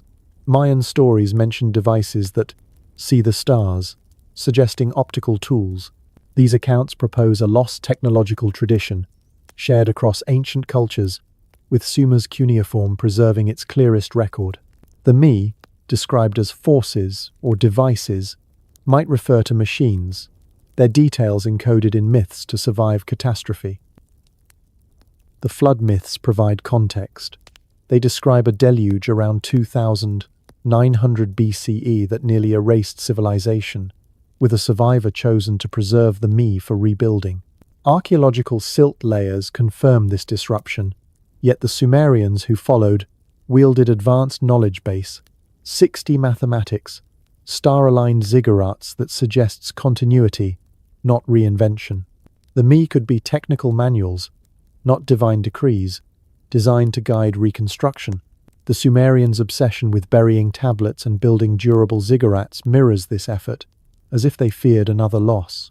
Were they safeguarding a technology from a civilization that vanished, its machines mistaken for magic by those who inherited them? Göbekli Tepe, dated to 9600 BCE, offers a haunting link. Its T-shaped pillars, aligned with Sirius, suggest a culture with advanced knowledge, buried deliberately to preserve it. Excavations have revealed parallels with Sumer's ziggurats, both built to encode cosmic data. Could Göbekli Tepe's builders have used mechanical systems, their techniques passed down until Sumer's cuneiform captured them? The absence of crude tools or failed structures at both sites implies a lost technological tradition, its artifacts erased or misinterpreted. The silence whispers of machines we've learned to call myths. Now, let's plunge into the conspiratorial shadows, where the me transform into blueprints for anti-gravity or energy devices. Some theorize the Anunnaki used gold for propulsion, mirrored in ancient Indian texts describing flying chariots with mercury engines. The Egyptian light bulb reliefs depict lotus-shaped objects with snake-like filaments, interpreted by some as arc lamps powered by battery-like devices. These could be echoes of a global technology, its secrets encoded in Sumer's wedges. Modern unexplained aerial phenomena, like the tic-tac-shaped craft encountered by Navy pilots in 2004, could be rediscovered Anunnaki tech. Declassified military reports describe objects defying physics, perhaps anti-gravity propulsion reverse-engineered from ancient blueprints. Conspiracy circles claim hidden facilities study Sumerian tablets, seeking keys to these technologies, suppressed to maintain energy monopolies. Imagine the ziggurats as energy collectors, their precise alignments tapping telluric currents or cosmic rays. Some propose their mud brick cores, layered with specific minerals, generated piezoelectric effects, converting pressure into electricity. A Sumerian myth describes flying chariots powered by an inner fire, possibly a metaphor for engines or reactors. Another tale tells of a hero soaring to the heavens on an eagle, a poetic stand-in for a mechanical craft. These stories, dismissed as allegory, might encode real devices, their details veiled to protect sacred knowledge. Global parallels amplify the intrigue. In Bolivia, Pumapunku's precision-cut stones, dated to 1500 BCE but possibly older, feature interlocking blocks too perfect for bronze tools. Some suggest magnetic levitation or sonic cutting, technologies lost but hinted at in Sumerian me. Malta's underground chambers resonate at frequencies that alter consciousness, perhaps a mind control device mistaken for ritual.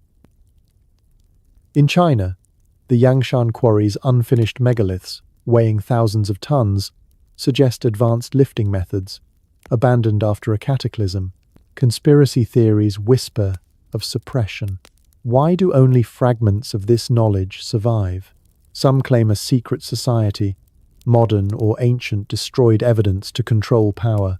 Hidden vaults, perhaps in Antarctica or under the Vatican, may hold pristine tablets detailing anti-gravity or free energy. Recent AI analyses of cuneiform revealed patterns resembling quantum equations, but results were allegedly pulled for security reasons. Could these be blueprints for devices that would upend our world, free energy, ending wars, or craft piercing dimensions? Theorists point to the sudden demolition of modern megalithic structures, like a mysterious monument erected in 1980 and destroyed in 2022, as proof of a cover-up to erase technological echoes. The loss of Sumerian knowledge underscores this tragedy. Scholars estimate that 80% of cuneiform tablets remain untranslated, their descriptions of me locked in museum vaults. Libraries at Uruk and Nippur were burned or abandoned, their technologies lost to conquest or neglect. Holding a fragmented tablet, one feels the weight of this loss, a civilization that hid its machines in stories, only to see them fade. Recent discoveries tease at what's gone. Tablets revealing bureaucratic details hint at technical recipes, perhaps for devices or alloys, buried in untranslated wedges. The twilight settles over the Mesopotamian desert, where the ruins of Sumer's cities Uruk, Eridu, Nippur stand as silent witnesses to a civilization that seemed to spring from nowhere around 3200 BCE. Their ziggurats, aligned with stars, and their cuneiform tablets, etched with tales of the Anunnaki, hint at a knowledge far beyond their time. But what if Sumer was not an isolated marvel, but part of a vast, ancient network that connected distant cultures across oceans and continents? From the carved pillars of Göbekli Tepe in Turkey to the submerged terraces of Yonaguni in Japan, from Egypt's pyramids to the Indus Valley's cities, striking similarities in myths, symbols, and technologies suggest a global exchange predating recorded history. Could these ancient societies have shared a communication network, a web of knowledge that linked humanity in a forgotten golden age? Could it have been a telepathic grid, or a technological web, with ziggurats as transmitters, and modern signal anomalies like unexplained radio bursts as its lingering echoes? Did ancient humans speak across oceans without words, their secrets suppressed by those who fear a reconnected world? Imagine ancient ships, not of wood and sail but of shared dreams and synchronized stars, linking Sumer to distant shores. In the cradle of the Tigris and Euphrates, Sumerians etched their clay with stories of sky teachers, but those tales echo in the pyramids of Giza, where Thoth, the ibis-headed god, delivered writing and measurement from the heavens. Cross the vast Indian Ocean to the Indus Valley, where seals bear symbols of horned deities and trees of life, motifs mirrored in Sumerian cylinder seals. Venture further to Mesoamerica, where the Maya inscribed calendars tracking Venus cycles with precision rivaling Sumer's Venus tablet. These connections aren't coincidences, they suggest a network, a lost internet woven from stone, symbol, and story, transmitting knowledge across barriers we deem impassable. The flood myths offer a key clue. Sumer's Atrahasis describes Yasudra surviving a deluge to preserve the Me principles of civilization, mirroring stories worldwide. Noah, in biblical lore, Manu, in Indian epics, and the Mayan Popol Vuh's world-ending waters. Archaeological evidence supports floods around 2900 BCE in Mesopotamia, with silt layers at Shuruppak, but older disruptions like the Younger Dryas around 10,800 BCE suggest a global catastrophe, rising seas submerging coastal hubs. These myths might preserve memories of a connected world, its knowledge fragmented by waves, but reassembled through oral chains until stone and clay captured it. Yonaguni, off Japan's coast, deepens the oceanic riddle. Its terraced platforms, submerged since 8000 BCE, resemble man-made structures, perhaps a Pacific outpost linked to Sumer. Geometric shapes echo Göbekli Tepe's pillars and Giza's precision, suggesting maritime routes carried blueprints before floods claimed them. Sumer's Anunnaki myths, delivering irrigation and astronomy, might reflect this network's legacy, Cuneiform as its final archive. Symbols like the spiral and tree of life appear across these cultures, a visual code for the network. Indus seals depict trees and serpents, motifs in Sumerian art, and Göbekli Tepe's carvings. Egyptian reliefs show the Ankh, akin to Sumer's tree. Cylinder seal VA 243, with its stellar scene, shares geometric patterns with Mayan glyphs. These symbols could be a universal language, transmitted via the network oral for nomads, etched for settlers. The absence of pre-cuneiform writing suggests reliance on this code, Sumer as its literate culmination. Engineering similarities are striking. Göbekli Tepe's 20-ton pillars, Stonehenge's 50-ton sarsens, Giza's 70-ton blocks, all without precursors. Studies propose shared methods, perhaps acoustic levitation or lost alloys. In Peru, Sacsayhuaman's interlocking stones fit without mortar, a technique echoing Sumerian brickwork. These feats imply a network of builders, methods passed through generations until Sumer recorded them. The Enuma Elish describes Anunnaki teaching construction, the me as a blueprint for a lost world. The loss of this network's traces is tragic. Sumerian tablets remain mostly untranslated, potential clues to global ties locked away. Submerged sites like Yonaguni suggest coastal archives drowned. The Sumerians buried tablets fighting erasure, but time prevailed. Now, into conspiratorial depths. What if the network was telepathic or technological? Ziggurats as transmitters. Fringe theories posit megaliths as nodes in a grid, using Earth's magnetic fields for mind-to-mind communication. Ancient texts describe whispers from afar, perhaps psychic links. Modern anomalies like the wow signal or fast radio bursts could be echoes, remnants of this stone internet reactivated by cosmic events. Conspiracies claim suppression. Governments hide the grid to prevent free communication or energy. Ley lines connecting sites like Giza and Nazca suggest a power web, tapped for anti-gravity. A supposed 2025 leak from a classified project alleges experiments at Stonehenge yielded telepathic effects, halted for control reasons. Theorists link this to ancient floods as deliberate resets by elites fearing the network's power. In Antarctica, maps like Piri Reis show ice-free coasts, perhaps surveyed via the network before submersion. Suppressed satellite images allegedly reveal megalithic ruins under ice, connected to Sumer via polar routes. The network might have allowed instant knowledge transfer, explaining shared myths without migration. Vedic texts describe mind ships, traversing realms, perhaps telepathic extensions of the grid. Mayan crystal skulls said to hold holographic data could be network nodes.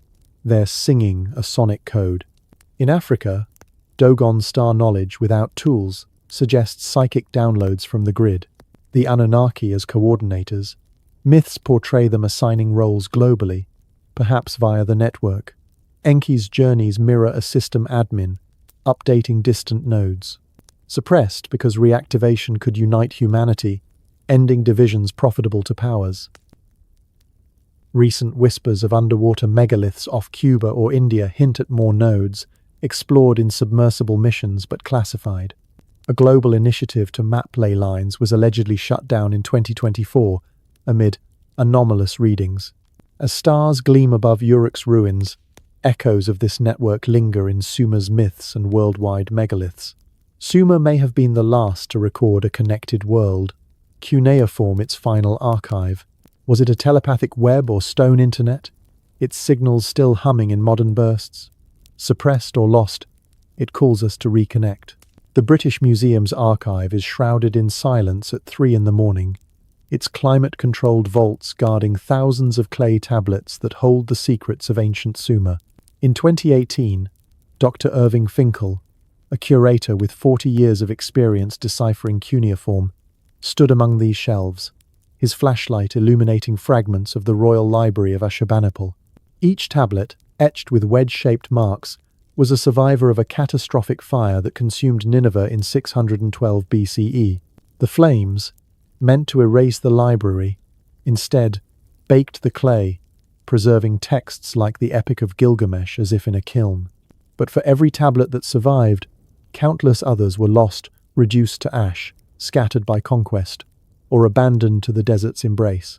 This was no accident, but a recurring pattern of destruction, neglect, and deliberate erasure that haunts the story of human knowledge. Could this loss be a calculated act by secret societies, preserving only fragments to control the masses? And with recent discoveries peeling back layers of the past, why does so much remain buried, untranslated, and unspoken?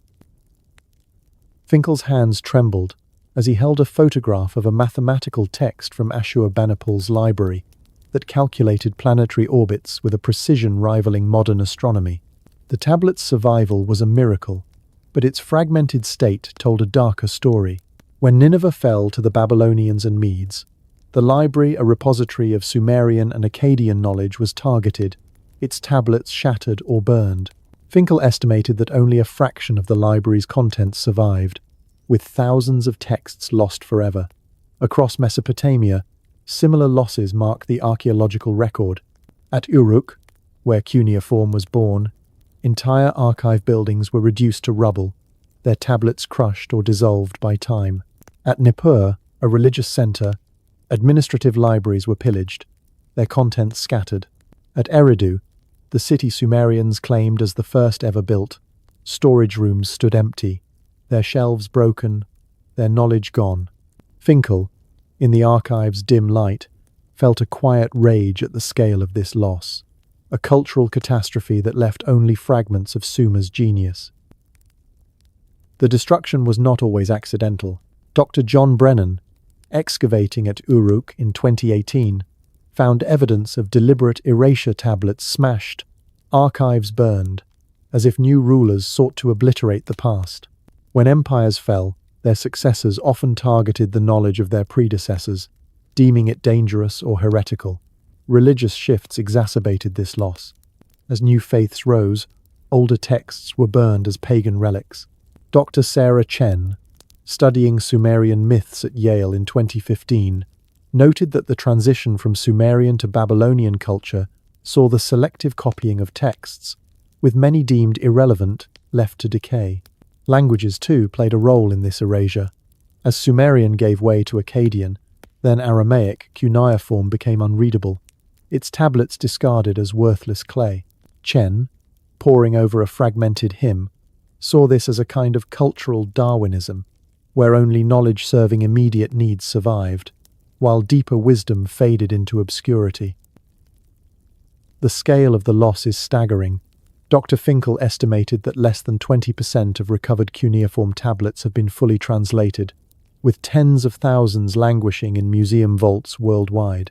These untranslated texts, astronomical treatises, mathematical commentaries, medical manuals hint at a vast body of knowledge that could rewrite our understanding of Sumer.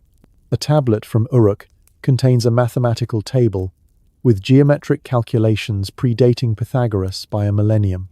Another, from Nippur, describes surgical procedures with uncanny detail. Yet these are mere fragments of a larger archive, most of which was lost to fire, conquest, or neglect. Finkel, holding a shattered tablet, felt the weight of what was missing: explanations for Sumer's sudden sophistication, perhaps even the origins of their knowledge. Recent efforts in 2025 have begun to chip away at this veil, but they only underscore the immensity of what's gone. A newly deciphered cuneiform tablet, residing in a museum collection, reveals a forgotten Sumerian myth about a storm god trapped in the netherworld, causing chaos on Earth due to lack of rain. This text, brought to light just weeks ago, conveys a tale that adds layers to our understanding of Sumerian cosmology, but it's one among thousands still waiting. In March, ancient Mesopotamian clay tablets discovered in Iraq detailed everything from scholarly texts to sheep and barley rations, dating back to the Akkad period around 2300 BCE. These finds show the intricate bureaucracy of an empire, but they also highlight how much administrative and technical knowledge vanished when libraries fell. In January and February, 4 old Babylonian tablets were deciphered, containing the earliest known omens related to lunar eclipses, predictions blending astronomy and prophecy that echo Sumerian roots. Yet, with the overwhelming majority of tablets untranslated, these glimpses feel like drops in a desert, teasing at an ocean of lost wisdom. The Sumerians themselves seemed aware of this fragility. Their myths, like the Atrahasis, describe a flood that nearly erased civilization, with Ziusudra chosen to preserve the Me principles of writing, law, and engineering through the chaos.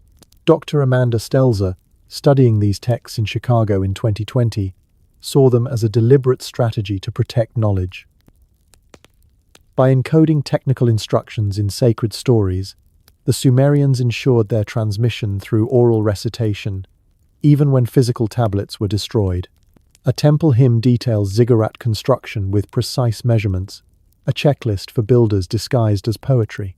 Stelzer recognized this as a cultural firewall, designed to safeguard wisdom against catastrophe. Yet even this strategy failed when libraries burned, leaving only scattered myths to hint at what was lost. The global parallels deepen the tragedy. The Library of Alexandria, repeatedly damaged by political and religious upheaval, lost countless texts from the ancient world. Mayan codices were burned by Spanish conquistadors, who deemed them demonic. Buddhist manuscripts vanished during Chinese imperial purges, and Islamic texts were destroyed in Mongol invasions. Dr. Andrew Collins, studying these losses in 2014, saw a pattern. The past becomes dangerous to the present, so the present erases it. Each destruction followed the same dynamic: knowledge that didn't serve immediate power was discarded, its repositories burned or abandoned. Collins, comparing Sumerian losses to these later tragedies, wondered how much of human history was lost to this cycle of fire and forgetting, leaving only fragments like a cylinder seal that may depict a heliocentric solar system. Recent archaeological revelations in 2025 echo this theme of rediscovery amid loss. In Guatemala, remains of a nearly 3,000-year-old Mayan complex emerged, with sanctuaries and pyramids, revealing a lost city's secrets. In Bolivia, a Tiwanaku temple unearthed shows ancient trade and ritual networks, but much of its context was eroded by time. In North Macedonia, the lost capital of an ancient kingdom surfaced, its ruins whispering of forgotten governance. In the Amazon, ancient garden cities with composted gardens and fisheries have been mapped using 3D technology, uncovering indigenous technologies long thought vanished. These finds, from sunken ships to sacred sites, are rewriting history, but they also remind us of how much was erased. Civilizations like the one in southern Jordan, where a lost Byzantine city resurfaced, or the ancient Andes networks now partially revealed. Each discovery peels back a layer, but the vast unseen archive underscores the scale of what fire, flood, and forgetting have claimed.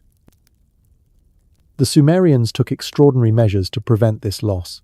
They created redundant copies of their tablets, distributing them across cities like Uruk, Nippur, and Eridu. They buried tablets in vaults beneath ziggurats, built to withstand time. Their myths, encoded with technical details, were recited in rituals to ensure their survival. Dr. Margaret Whitney, studying ziggurat remains in 2010, found tablets embedded in the walls, their cuneiform preserving astronomical data. This wasn't mere record-keeping, but a desperate attempt to protect knowledge from oblivion. Yet the destruction was relentless. When Akkadian rulers conquered Sumer, they prioritized their own archives, leaving Sumerian texts to crumble. Whitney, standing in Ur's ruins, felt the silence of those lost tablets, a silence that spoke of a civilization's fear realized. The connection to Göbekli Tepe, 6,000 years earlier, is haunting. Dated to 9,600 BCE, its buried pillars suggest a culture that also feared losing its knowledge, preserving it in stone before vanishing. Dr. Klaus Schmidt, excavating Göbekli Tepe in 2019, saw its deliberate burial as a parallel to Sumer's buried tablets, both acts of defiance against oblivion. Could Göbekli Tepe's builders have been the source of Sumer's knowledge, their legacy passed down through oral traditions until cuneiform captured it? The flood myths, describing a deluge that reset civilization, might echo this earlier loss, with Sumer's tablets and ziggurats a second attempt to preserve what was nearly forgotten. Schmidt, among the pillars, felt a silence that whispered of a truth too vast to grasp. This silence is not always intentional concealment, but a byproduct of institutional inertia. Dr. John Brennan, studying Sumerian ziggurats in 2018, noted that interdisciplinary research combining archaeology, linguistics, and astronomy could unlock tablets, but departmental structures discourage such approaches.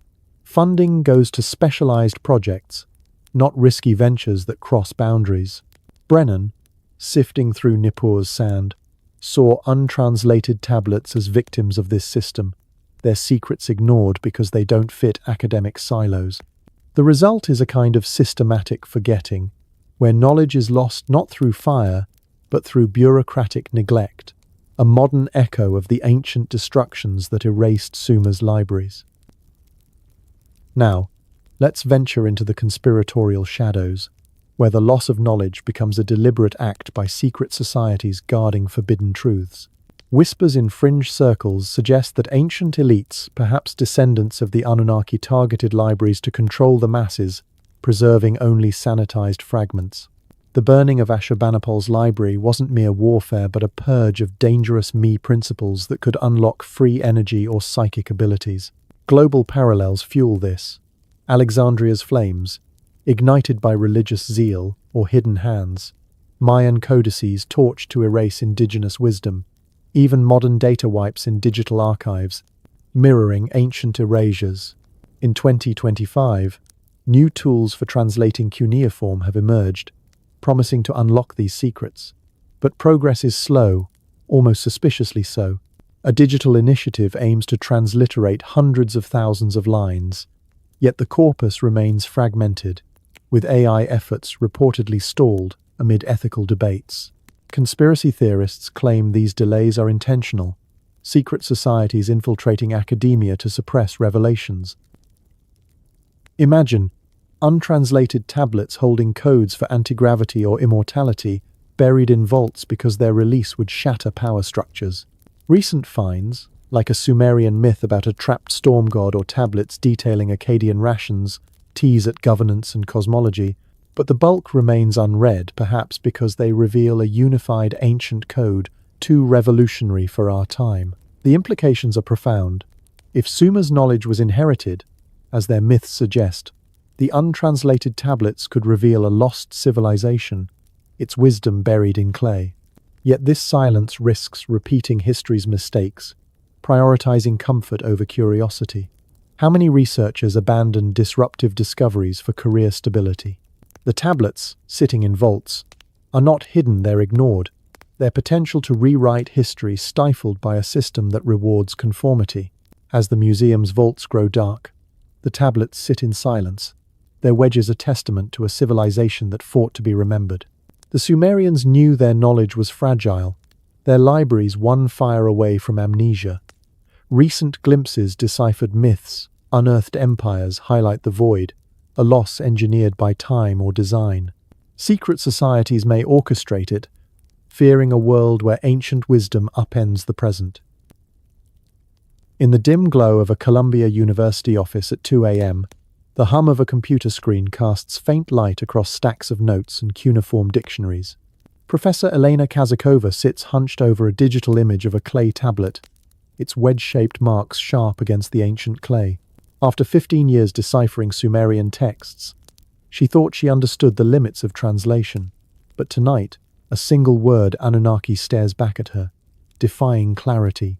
Its meaning shifts like sand in the Mesopotamian desert, each interpretation opening a new door to the past while obscuring others. The Sumerian language, dead for millennia, guards its secrets in ambiguity, its words a puzzle that may hide the truth about humanity's origins. Were the Anunnaki gods, teachers, or something stranger? The translations offer no certainty, only questions that echo through the silence of a lost world. Could these linguistic veils be deliberate, woven by ancient scribes or modern gatekeepers to conceal extraterrestrial contacts or forbidden technologies? With recent breakthroughs peeling back layers of cuneiform, why do so many ambiguities persist, as if the past itself resists revelation? Kazakova's screen displays a tablet from Uruk, dated to 3200 BCE, its cuneiform describing the Anunnaki as those who came down from heaven.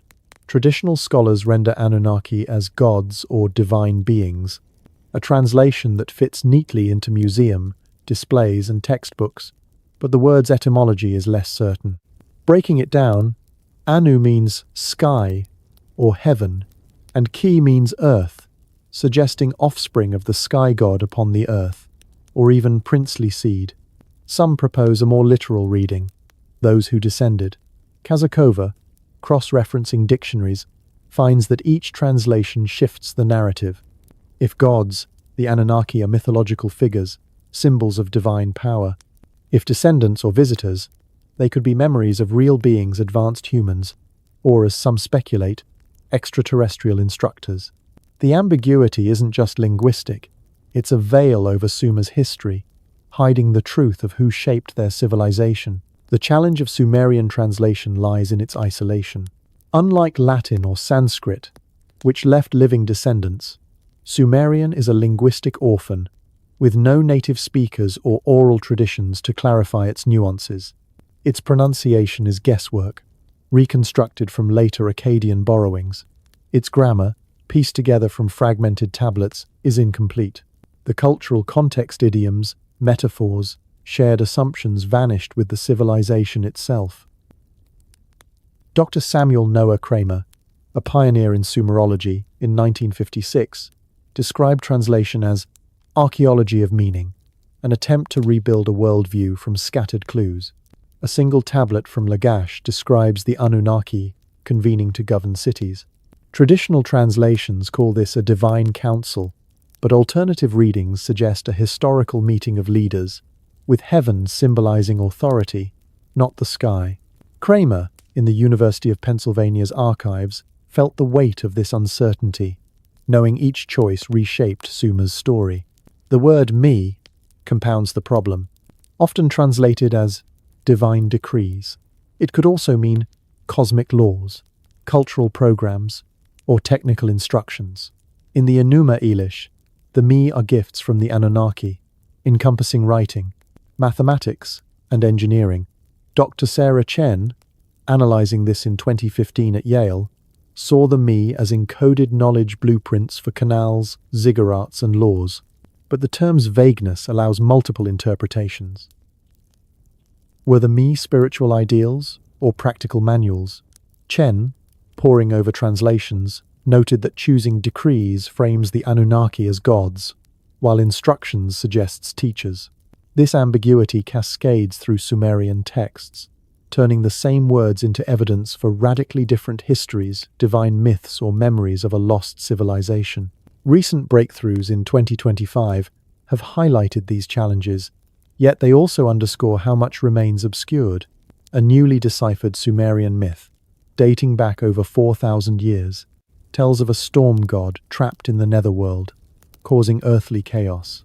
This tale, brought to light through advanced imaging techniques, adds depth to Sumerian views on weather and divinity, but its ambiguous phrasing words that could mean trapped by chains or bound by fate leaves interpreters debating whether it's a metaphor for natural disasters or a coded warning about cosmic forces. In another find, from early 2025, fragments from a Babylonian library revealed omens tied to lunar eclipses, the earliest known such predictions. The language shifts between literal celestial events and symbolic portents, blurring astronomy and prophecy. Translators argue over terms like shadow of the moon, which might describe an eclipse or a divine veil hiding truths. These discoveries, emerging from museum vaults and fresh digs in Iraq, tease at a richer Sumerian world, but they also expose the gaps. A set of tablets unearthed in March detailed administrative records from the Akkad period, including rations and trade, but embedded phrases hint at rituals with hidden meanings, untranslated due to contextual loss. The ambiguity persists because Sumerian lacked punctuation or clear word breaks, relying on reader knowledge now extinct. Modern AI tools, applied in 2025 projects, have accelerated decipherment, yet they falter on nuances, idiomatic expressions, or puns that might encode double meanings, perhaps intentionally to safeguard esoteric knowledge. The Sumerians' own awareness of this ambiguity is evident in their myths. The Atrahasis describes Enki teaching Ziusudra to preserve the me through a flood, as if the act of recording was a defense against loss. Dr. Amanda Stelzer, studying this myth in Chicago in 2020, saw cuneiform as a deliberate tool for preservation, its wedges pressed into durable clay to outlast time. Yet the myths don't clarify terms like Anunnaki or me, assuming a shared understanding among their audience. Stelzer, examining a tablet's precise wedges, realized that this shared context died with Sumer, leaving modern translators to fill the gaps with educated guesses. The result is a kind of intellectual colonization, where contemporary assumptions, religious, rationalist, or speculative shape the past to fit modern frameworks. Academic pressures exacerbate this ambiguity. Careers and grants depend on definitive interpretations, yet the evidence resists certainty. Dr. Irving Finkel noted that only a fraction of cuneiform tablets have been fully translated, with thousands sitting unread in vaults. A tablet from Nippur describes astronomical observations, but its key terms potentially indicating advanced knowledge are debated. Some scholars see divine metaphors, others see technical descriptions. Finkel felt the frustration of this divide. The pressure to produce clear narratives for museums or journals often leads to conservative translations that avoid disruptive ideas, like the Anunnaki as historical figures or the Me as technological blueprints. In 2025, this tension boiled over, with a controversy surrounding a newly translated Babylonian tablet containing eclipse omens. Initial reports suggested it predicted not just weather, but societal upheavals with eerie accuracy, but revised translations toned down the prophetic elements, citing ambiguity in the wording. Critics accused academics of self-censorship, fearing implications for modern astrology or predictive sciences. Another breakthrough involved a Sumerian artifact depicting what some call a solar system map, but ambiguous symbols led to debates. Stars or planets? Divine or diagrammatic? These cases illustrate how translation choices can bury explosive truths, perhaps intentionally in a field where funding favors the status quo. The global parallels deepen the mystery. Myths of sky teachers, Thoth in Egypt, Quetzalcoatl in Mesoamerica echo the Anunnaki, suggesting a shared memory of knowledge delivered from above. Dr. Andrew Collins proposed in 2014 that these stories might reflect a shared memory of a lost source, a civilization that seeded writing across the ancient world. The Sumerians, as the first to record these tales in cuneiform, may have preserved the clearest echo of this source, their tablets acting as a backup drive for a knowledge system that predates recorded history. Egyptian hieroglyphs and Mayan glyphs, while complex, evolved from simpler forms, unlike cuneiform's sudden sophistication. Collins, comparing texts, wondered if a lost civilization seeded these traditions, its legacy muddled by translation. The Sumerians' flood myths, describing a deluge that nearly erased the Me, mirror this loss, as if they knew their words could be misunderstood by future generations. Recent global finds in 2025 amplify these echoes while highlighting translation woes. In Guatemala, a 3,000-year-old Mayan complex emerged, its glyphs ambiguous between historical records and mythic prophecies.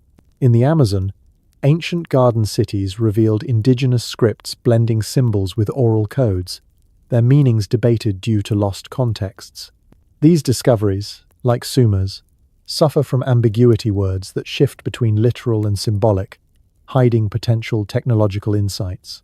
In North Macedonia, a lost ancient capital's inscriptions mix Greek and local dialects, their translations contested, much like Sumerian's isolation. The silence of untranslated tablets is haunting. Beneath Sumer's cities, no earlier scripts explain cuneiform's origins. Dr. John Brennan, excavating at Eridu in 2018, described the deepest layers as empty, as if swept clean. This mirrors Göbekli Tepe's buried pillars, dated to 9,600 BCE, which may encode a proto-writing system. Could Sumer's cuneiform be a continuation of this tradition, its ambiguity, a result of losing the original context? Brennan, sifting through sand, felt a silence that spoke of a truth erased, perhaps deliberately, to hide a past too vast to comprehend. Now, let's descend into the conspiratorial undercurrents, where translation ambiguity becomes a tool of suppression. Fringe voices whisper that ancient scribes embedded double meanings to protect secrets, extraterrestrial contacts, or advanced tech from the uninitiated. Modern gatekeepers, perhaps secret societies infiltrating academia, perpetuate this by favoring tame interpretations. Why else do 80% of tablets remain unread, despite 2025's AI advances? A recent project digitized thousands of lines, yet breakthroughs are trickle-fed, as if controlled. Conspiracy forums buzz with claims that full translations would reveal the Anunnaki as real visitors, their me as blueprints for free energy, buried to maintain power structures. Imagine, a Sumerian term for heaven might mean a spaceship or portal, but translated as divine realm to avoid panic. Recent controversies, like a 2025 debate over eclipse omens interpreted as apocalyptic warnings or mere weather forecasts, suggest selective disclosure. Another artifact, a map-like seal, could depict a solar system or mythic scene ambiguity, allowing denial of advanced knowledge. Global parallels fuel suspicion. Mayan glyphs, once deemed primitive, now reveal calendars predicting cycles with precision, but ambiguities let skeptics dismiss cosmic implications. These veils might be deliberate, woven to conceal truths that could upend religion, science, or society. With new myths deciphered in 2025 stories of trapped gods mirroring imprisoned knowledge, the question lingers: is ambiguity an accident of time, or a barrier erected by those who know too much? As Kazakova's office grows dark, the tablet's wedges glow, a reminder that meaning is fragile. The Sumerians wrote for an audience that shared their worldview, not for us. Their words, meant to preserve knowledge, now obscure it, their truths lost in translation or perhaps hidden on purpose. Sumer's language, a bridge to the past, crumbles under ambiguity's weight, burying truths in layers of meaning. Recent revelations tease at what's concealed: myths of chaos, omens of shadows, but the veil holds. The British Museum's archive is a labyrinth of shadows at midnight, its climate-controlled vaults a silent sanctuary for the clay tablets of ancient Sumer. In 2015, Dr. Robert Hassan, a junior research fellow, stood among these shelves, his flashlight illuminating a cuneiform tablet catalogued as BM 145793. Dated to 2400 BCE, its wedges recorded planetary orbital periods with a precision that matched modern calculations to decimal points. Hassan's heart raced as he realized this artifact challenged everything he had been taught about ancient astronomy. Yet when he submitted his findings, the response was a curt dismissal. Interesting, but not worth pursuing. 6 months later, his fellowship was not renewed. The tablet was returned to storage, its secrets left unread, a casualty of an academic silence that seemed to guard the past as much as it explored it. Could this quiet be a deliberate shroud, woven by an academic cabal to suppress evidence of alien influences or lost technologies? With recent whispers of breakthroughs stifled in 2025, why does the establishment cling to outdated narratives, burying anomalies that could rewrite our origins? Hassan's experience was not unique. The academic world, with its rigorous methodologies and peer-reviewed journals, prides itself on uncovering the past, yet it often buries anomalies that don't fit established narratives. BM 145793, with its precise astronomical calculations, suggested a level of Sumerian knowledge that defied the Bronze Age's supposed limitations. Hassan, cross-referencing the tablet with modern software in 2015, found its values for Jupiter's orbit accurate within fractions of a second. Such precision implied advanced observational techniques or inherited knowledge, yet his supervisors deemed it an outlier, likely a scribal error or coincidence. Hassan, now teaching at a small regional university, saw this dismissal as part of a broader pattern.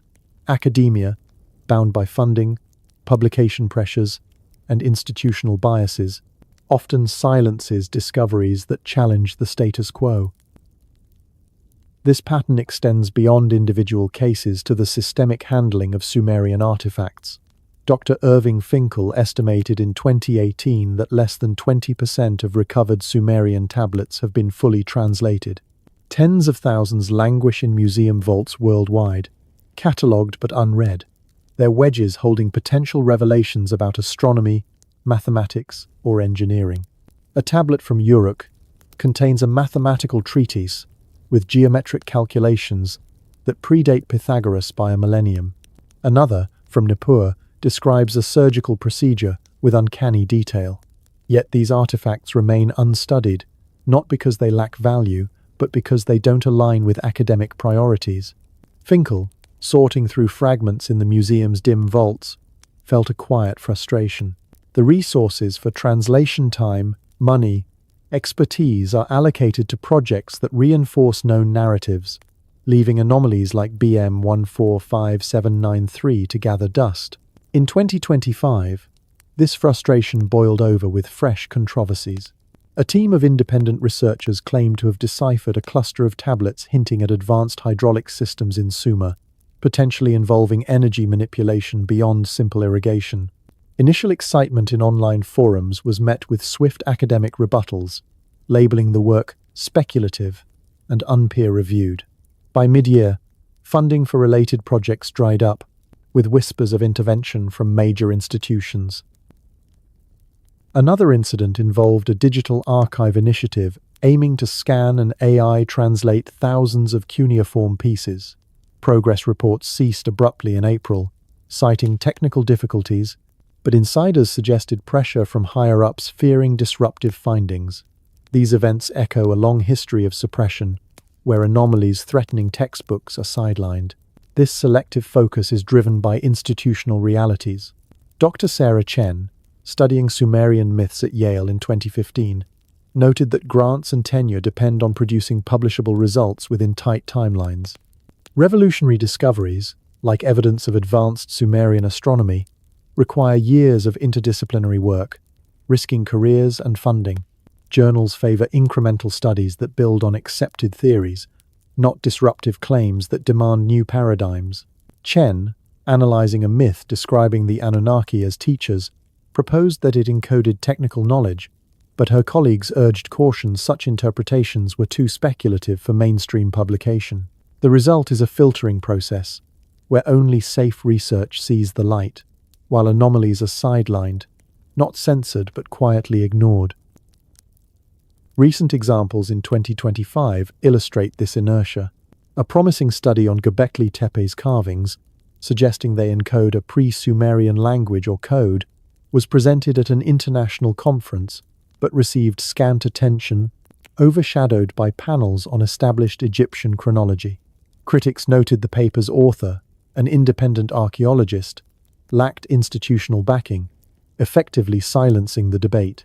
In June, a whistleblower from a major university leaked emails showing a proposal to explore Sumerian links to global megaliths was rejected for being too fringe, despite supporting evidence from new digs in Turkey. These incidents fuel suspicions that academia serves as a gatekeeper, preserving a linear history that avoids uncomfortable truths, like extraterrestrial influences or lost civilizations. The Sumerians themselves seem to anticipate this loss.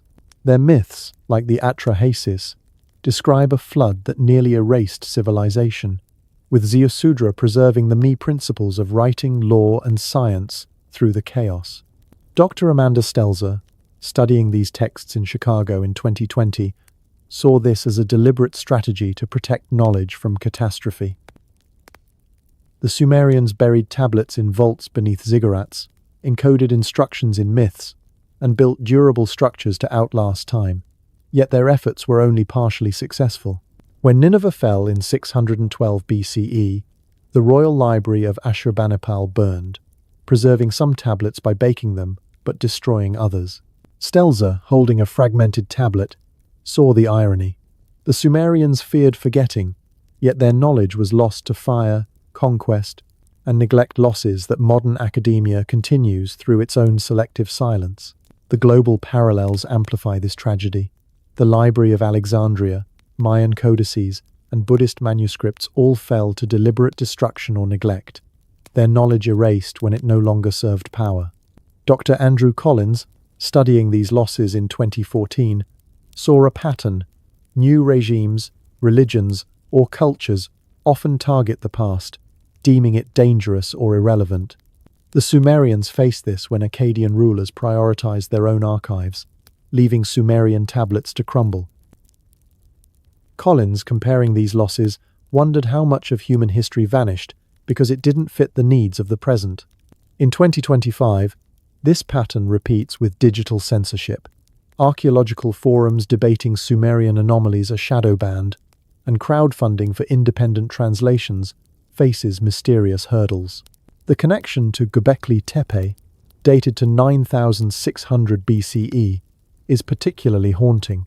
Its buried pillars, aligned with stars, suggest a culture with advanced knowledge, preserved against loss. Dr. Klaus Schmidt, excavating the site in 2019, saw its deliberate burial as a parallel to Sumer's buried tablets, both acts of defiance against oblivion.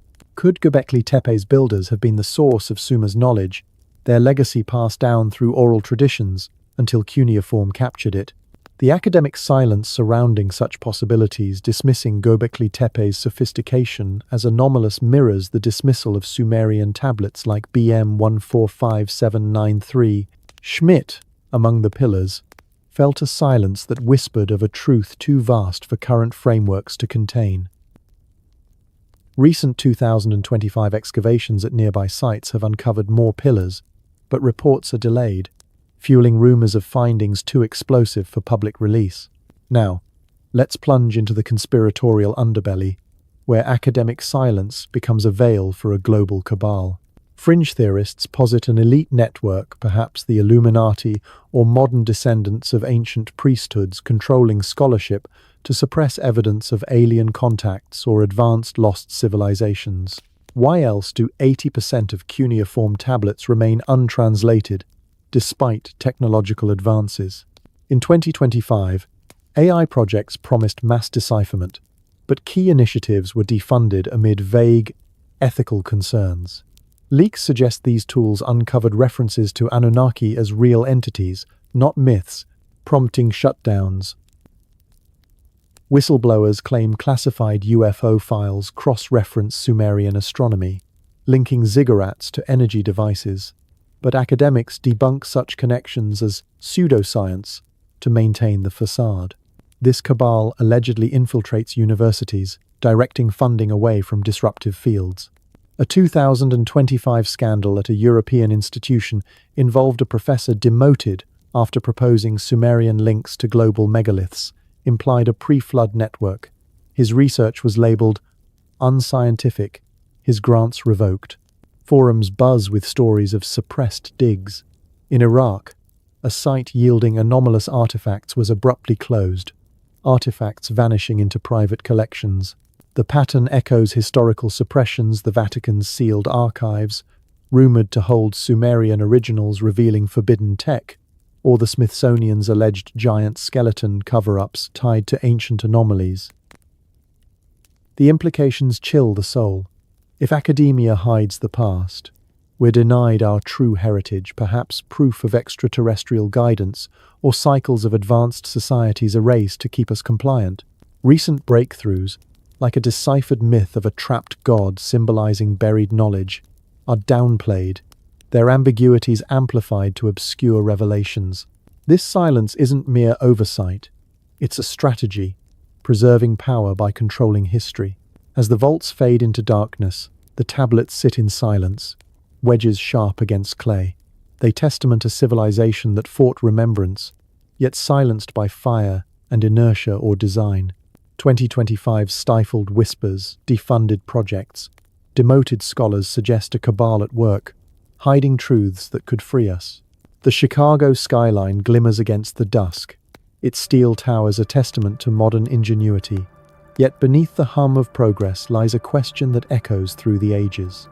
In the reading room of the Oriental Institute, surrounded by cuneiform tablets from ancient Sumer, Dr. Margaret Chen sits in 2020, her notes filled with evidence that challenges the story of human civilization. The Sumerians, emerging around 3200 BCE, didn't climb slowly from primitive beginnings. They appeared with cities, writing, and mathematics, so sophisticated they seem to belong to a later age. Their myths speak of knowledge delivered by the Anunnaki, not invented, as if they were rebuilding from a lost blueprint. What if civilization is not a linear ascent, but a cycle of recovery, each age reconstructing fragments of a forgotten past? Could modern innovations like AI and satellites be reverse-engineered from Anunnaki relics? And are we doomed to repeat a cycle of collapse orchestrated by hidden forces? Dr. Chen's desk is strewn with photographs of tablets from Uruk, dated to 3200 BCE, their wedges recording complex transactions in a script that appeared fully formed. Unlike Egypt's hieroglyphs or China's oracle bones, which show gradual evolution, Sumer's cuneiform begins with standardized grammar and vocabulary, as if its scribes were following a manual. Chen, tracing the wedges, notes their mathematical tables base 60 calculations that underpin our clocks and GPS, executed with a precision that suggests prior mastery. The cities, too, defy expectation. Uruk, housing 80,000 people, boasted grid-like streets and engineered drainage systems, with no crude precursors in the archaeological record. Chen, in the quiet of her office, feels a vertigo. This wasn't a civilization learning to build, it was one reconstructing, as if piecing together a puzzle from a past it could only dimly recall. The Sumerian myths reinforce this idea. The Enuma Elish describes the Anunnaki, those who came down from heaven, delivering the Me principles of writing, law, and engineering. The Atra Hasis tells of Ziusudra, a flood survivor chosen to preserve these Me through a deluge that reset the world. Dr. Sarah Chen, analyzing these texts in 2015, sees them as more than myths, they're memories of a reconstruction effort, encoding technical knowledge in stories to survive catastrophe. The Me include instructions for canals, ziggurats, and astronomy, suggesting the Sumerians were restoring systems, not inventing them. Chen, cross-referencing tablets, wonders if the Anunnaki were teachers, perhaps an advanced human culture, or, as some speculate, extraterrestrial instructors whose legacy the Sumerians preserved in clay and stone. The archaeological record supports this cycle of recovery.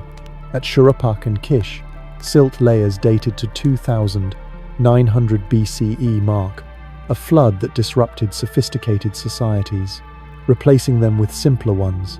Yet the Sumerians who rebuilt soon after wielded knowledge cuneiform, base 60 mathematics, star-aligned ziggurats that should have taken centuries to rediscover. Dr. John Brennan, excavating at Nippur in 2018, found no developmental phase beneath these cities, no failed experiments or crude tools. The silence in the deepest layers felt deliberate, as if the past had been swept clean. Brennan, sifting through sand, began to suspect that Sumer was not humanity's first civilization, but its first attempt at rebuilding, using fragments of a lost world preserved through myths and buried tablets. Göbekli Tepe, dated to 9600 BCE, offers a haunting parallel. This Turkish site, with its T-shaped pillars aligned to Sirius, was built by hunter-gatherers before agriculture, its sophistication defying conventional timelines. Dr. Klaus Schmidt, excavating in 2019, saw its deliberate burial around 8000 BCE as an act of preservation, mirroring Sumer's buried tablets. The pillars' carvings, animals, humanoid figures suggest a proto-writing system, perhaps a precursor to cuneiform. Schmidt, standing among the stones, wondered if Göbekli Tepe's builders were the source of Sumer's knowledge. Their legacy passed through oral traditions until clay could capture it. The flood myths, describing a deluge that nearly erased civilization, might echo an earlier catastrophe, like the Younger Dryas around 10,800 BCE, when climatic upheavals submerged coastal cultures. Global parallels deepen the mystery. Egypt's pyramids, Stonehenge, and the Yonaguni Monument share Sumer's obsession with astronomical alignments and durable construction. Dr. Andrew Collins, studying these in 2014, proposed a lost civilization that seeded megalithic traditions worldwide, its knowledge fragmented by floods or conquest. The Sumerians, with their cuneiform, may have preserved the clearest record.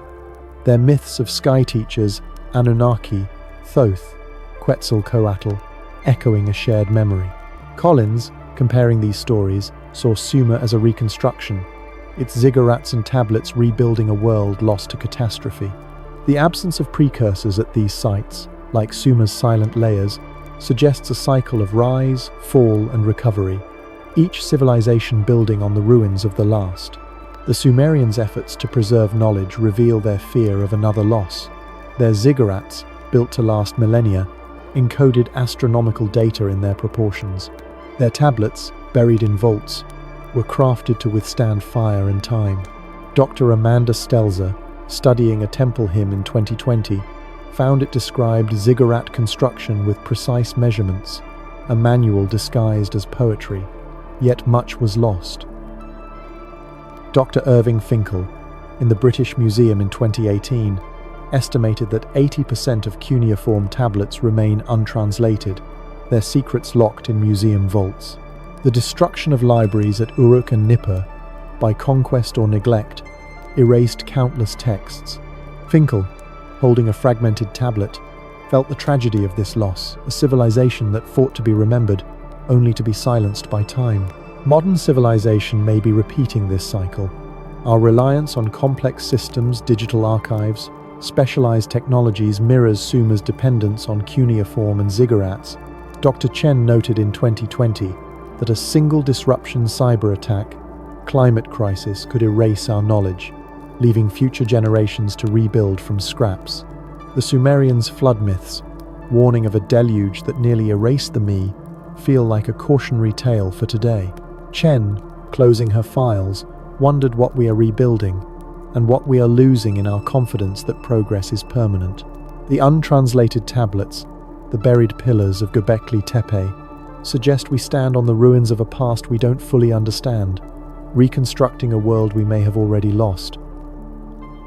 Now, let's spiral into the conspiratorial vortex, where this cycle becomes a deliberate loop engineered by hidden forces. Fringe thinkers posit that civilizations rise and fall not by accident but by design, elites or extraterrestrial overseers resetting humanity to prevent overreach. The Anunnaki, in myths, regret creating humans and send floods to cull them, perhaps a metaphor for controlled collapses. Modern tech like AI and satellites, some claim, is reverse-engineered from Anunnaki relics unearthed in secret digs. A leaked document from a 2025 whistleblower alleged black market Sumerian tablets hold blueprints for quantum computing, suppressed to keep AI in elite hands. Satellites mapping Earth's grids echo ziggurats' alignments, perhaps tapping the same ley lines for surveillance or energy. Conspiracies whisper of a great reset cycle. Göbekli Tepe, buried to hide pre-flood tech, Sumer rebuilt partially, then erased again. The Younger Dryas comet impact, engineered by Anunnaki to reboot society. Today, climate anomalies and cyber threats mirror this, orchestrated to cull knowledge. Underground bunkers stocked with ancient artifacts suggest elites prepare for the next turn, rebuilding with hoarded me while the masses forget. Global evidence supports this. Atlantis' fall, Mu's submersion cycles of advanced societies wiped to restart. Vedic texts describe yuga cycles of golden to dark ages, humanity regressing then recovering. Mayan calendars predict resets, their long count ending in 2012, perhaps a suppressed warning. In 2025, AI simulations of ancient climates revealed patterns of deliberate interference, but papers were retracted amid controversy. The question haunts: are we repeating mistakes or following a scripted cycle? Hidden forces societies like the Illuminati, allegedly guarding Anunnaki lore, may engineer falls to harvest souls or resources. Modern UFO sightings near ancient sites suggest overseers monitoring the wheel. As Chicago's lights dim, the tablets sit in silence, their wedges a testament to a civilization that knew its fragility. Sumer's story is not one of invention but recovery, a cycle of rebuilding from fragments of a forgotten age. With AI echoing ancient oracles, satellites scanning lost grids, we may be next in the spiral unless we break the cycle. Drift now, listeners, into the turning ages, where rise meets fall in eternal dance. Let the wheel cradle your dreams, whispering that we rebuild a lost world, perhaps under watchful eyes, doomed to forget unless we awaken. The desert night falls over the ruins of Uruk, where the crumbled ziggurat stands silent under a sky that once guided Sumerian scribes. 5,000 years ago, This land birthed humanity's first cities, their clay tablets and star-aligned temples preserving a knowledge so advanced it seems to belong to another age.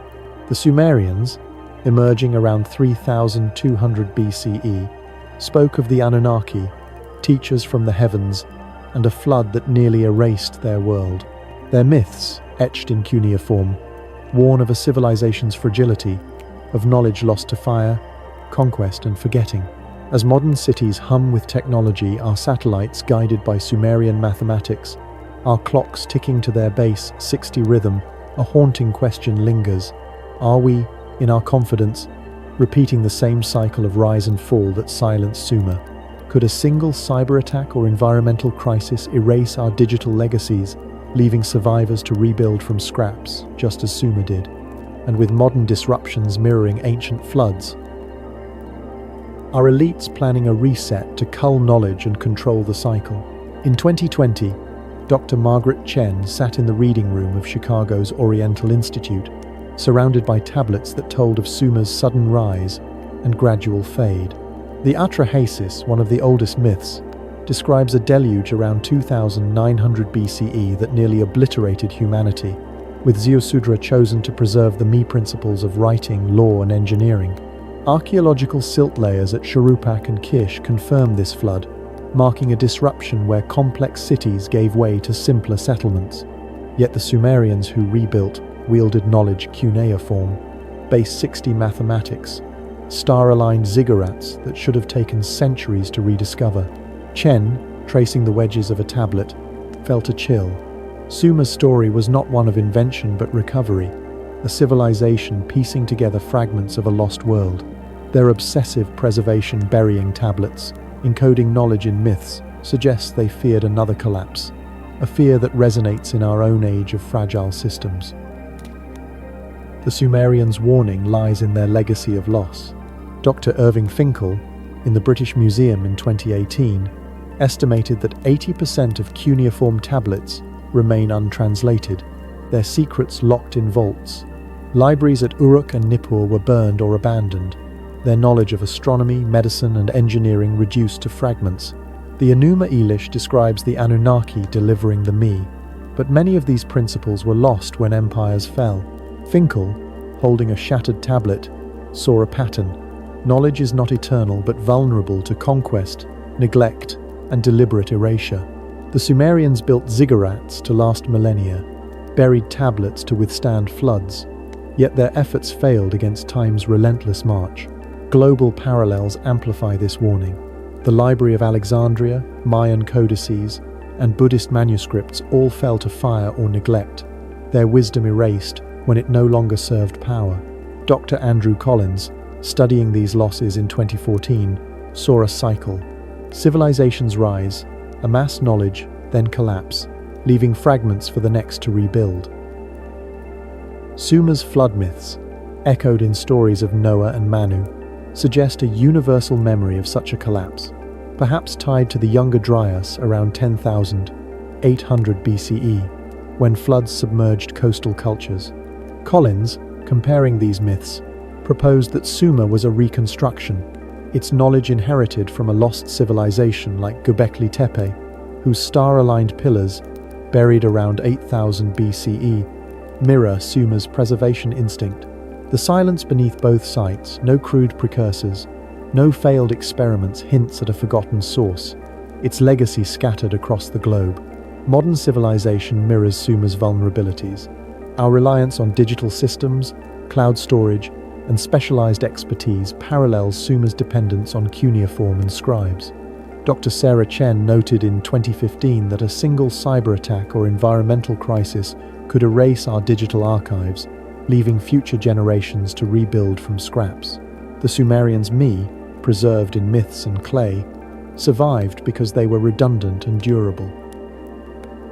Our data, stored in servers vulnerable to power outages or obsolescence, lacks such resilience. Chen, closing her files, saw the irony.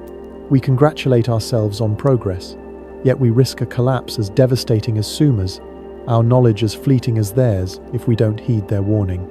The Sumerians' foresight is their final lesson. They encoded technical knowledge, irrigation, astronomy, law in myths, ensuring it could be recited through catastrophe.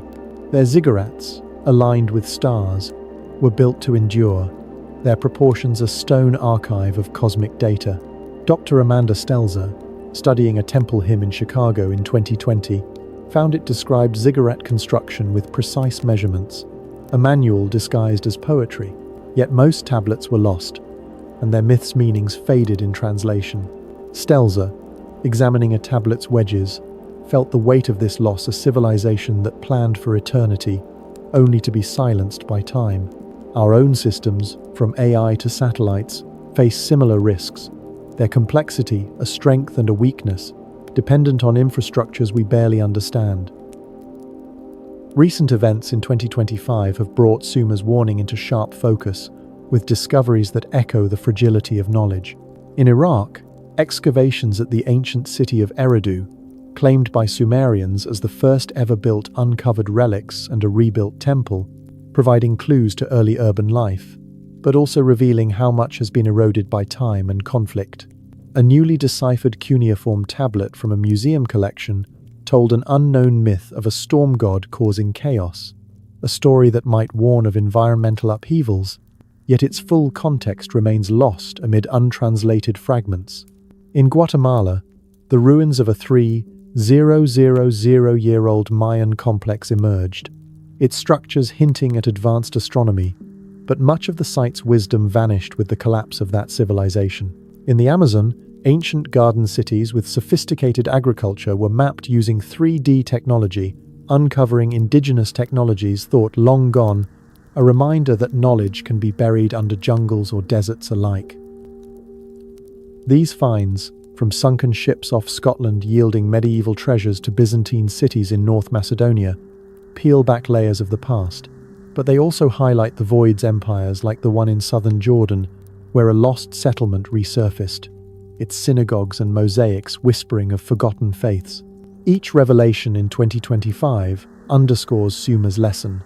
Progress is precarious, and what we build today could be tomorrow's ruins. As Chicago's lights dim, Sumer's ruins whisper a warning. Civilizations are fragile, their knowledge a flame easily extinguished. The untranslated tablets, the buried pillars of Göbekli Tepe, suggest we stand on the ruins of a past we don't fully grasp, rebuilding with fragments we may misinterpret. Recent unearthings, Eridu's temple, Mayan complexes, Amazonian gardens echo this, showing how easily wisdom slips away. Now, let's descend into the conspiratorial twilight, where Sumer's warning becomes a harbinger of orchestrated fragility. Fringe voices suggest elites plan resets, mirroring ancient floods, to cull populations and hoard knowledge. Cyber attacks in 2025, disrupting global systems, could be tests for such a purge, erasing digital me while bunkers safeguard ancient relics. AI, blooming this year with unprecedented leaps, might be reverse-engineered from Sumerian blueprints, its creators suppressing origins to control the narrative. Satellites, scanning Earth with Sumerian precision, monitor us, perhaps enforcing the cycle. Conspiracies posit a cabal. Modern Anunnaki heirs engineering collapses. Younger Dryas as a deliberate strike. Sumer's flood a controlled event. 2025's climate anomalies, from record floods to unexplained signals, echo this, scripted to reset society. Hidden vaults stock Anunnaki tech, elites preparing while we forget. The warning? Our future hangs fragile, unless we break the cycle, questioning, preserving, awakening before the next deluge. The stars above Sumer still shine, watching us as they watch Ziusudra, daring us to remember. Don't let their warning fade, truth seekers.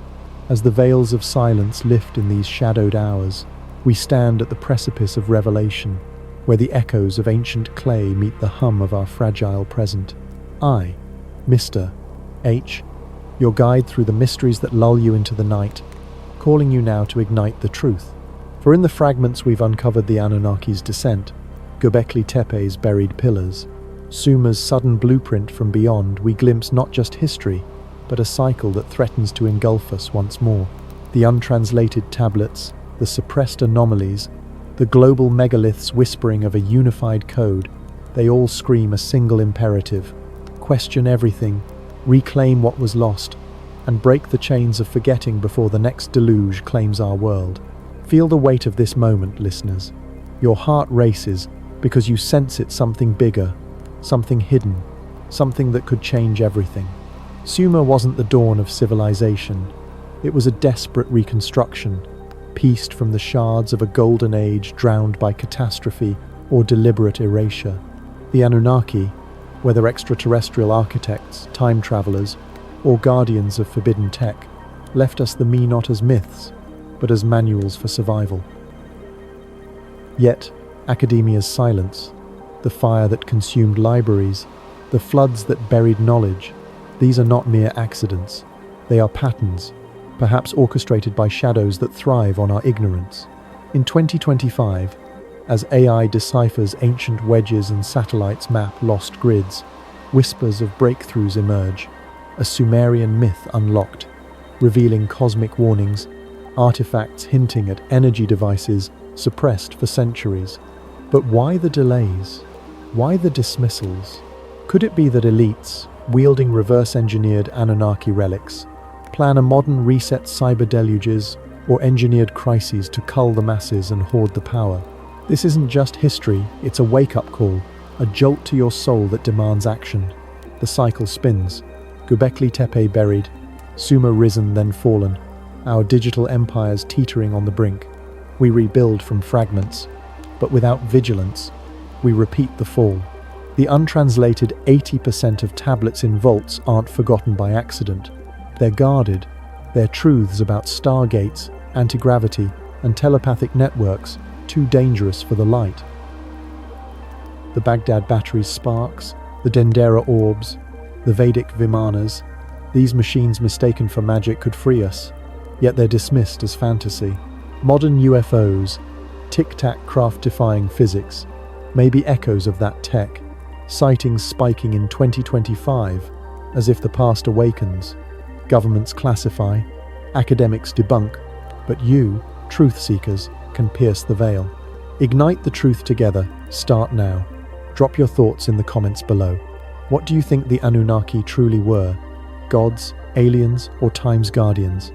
Have you encountered a historical anomaly that doesn't fit the narrative? A dream that unveiled a lost cycle? Share your stories, your doubts, your revelations. Let's build a community that refuses the official script.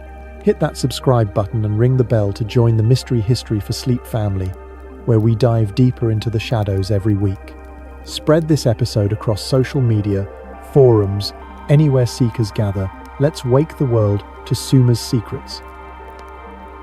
And tell me, what's the next mystery you crave? The submerged cities of Yonaguni, hinting at a Pacific Atlantis? The Vedic tales of flying Vimanas, proof of ancient tech or extraterrestrial contact? Or the Antarctic anomalies, icebound megaliths suppressed to hide a polar gateway? Leave your vote below, and let's keep this fire burning, fueling the quest that no silence can quench. Remember, the Anunnaki's legacy isn't buried, it lives in us, waiting to be reclaimed. The cycle can break if we choose awareness over oblivion. As you drift into sleep, let Sumer's warning resonate. Knowledge is fragile, but curiosity is eternal. Question the silence, challenge the gatekeepers, and together, we'll illuminate the lost world. This is Mr. H, signing off from Mystery History for Sleep, urging you to keep your eyes on the stars and your heart open to the secrets they hold. Good night, truth seekers dream of ignition, and awaken ready to rewrite history together. But wait, linger a moment longer in this twilight realm, for the call is not just to listen but to act with urgency. In our era of fragile futures, cyber threats looming like ancient floods, AI awakening echoes of the me, we stand at a crossroads. The elites may orchestrate resets, but we, the seekers, hold the spark. Engage now. Comment on your visions of the Anunnaki's return. Share episodes with those asleep to the cycle. Subscribe to fuel our collective flame. Vote for Yonaguni's depths, where stone terraces defy the waves, or Vimanas soaring on Mercury winds. Your voice shapes our path. Spread the word. Ignite discussions in hidden corners of the web, where free thought thrives beyond suppression. Together, we defy the silence, rebuilding not just knowledge, but a awakened humanity. The stars await your gaze. Good night, and let the truth burn bright.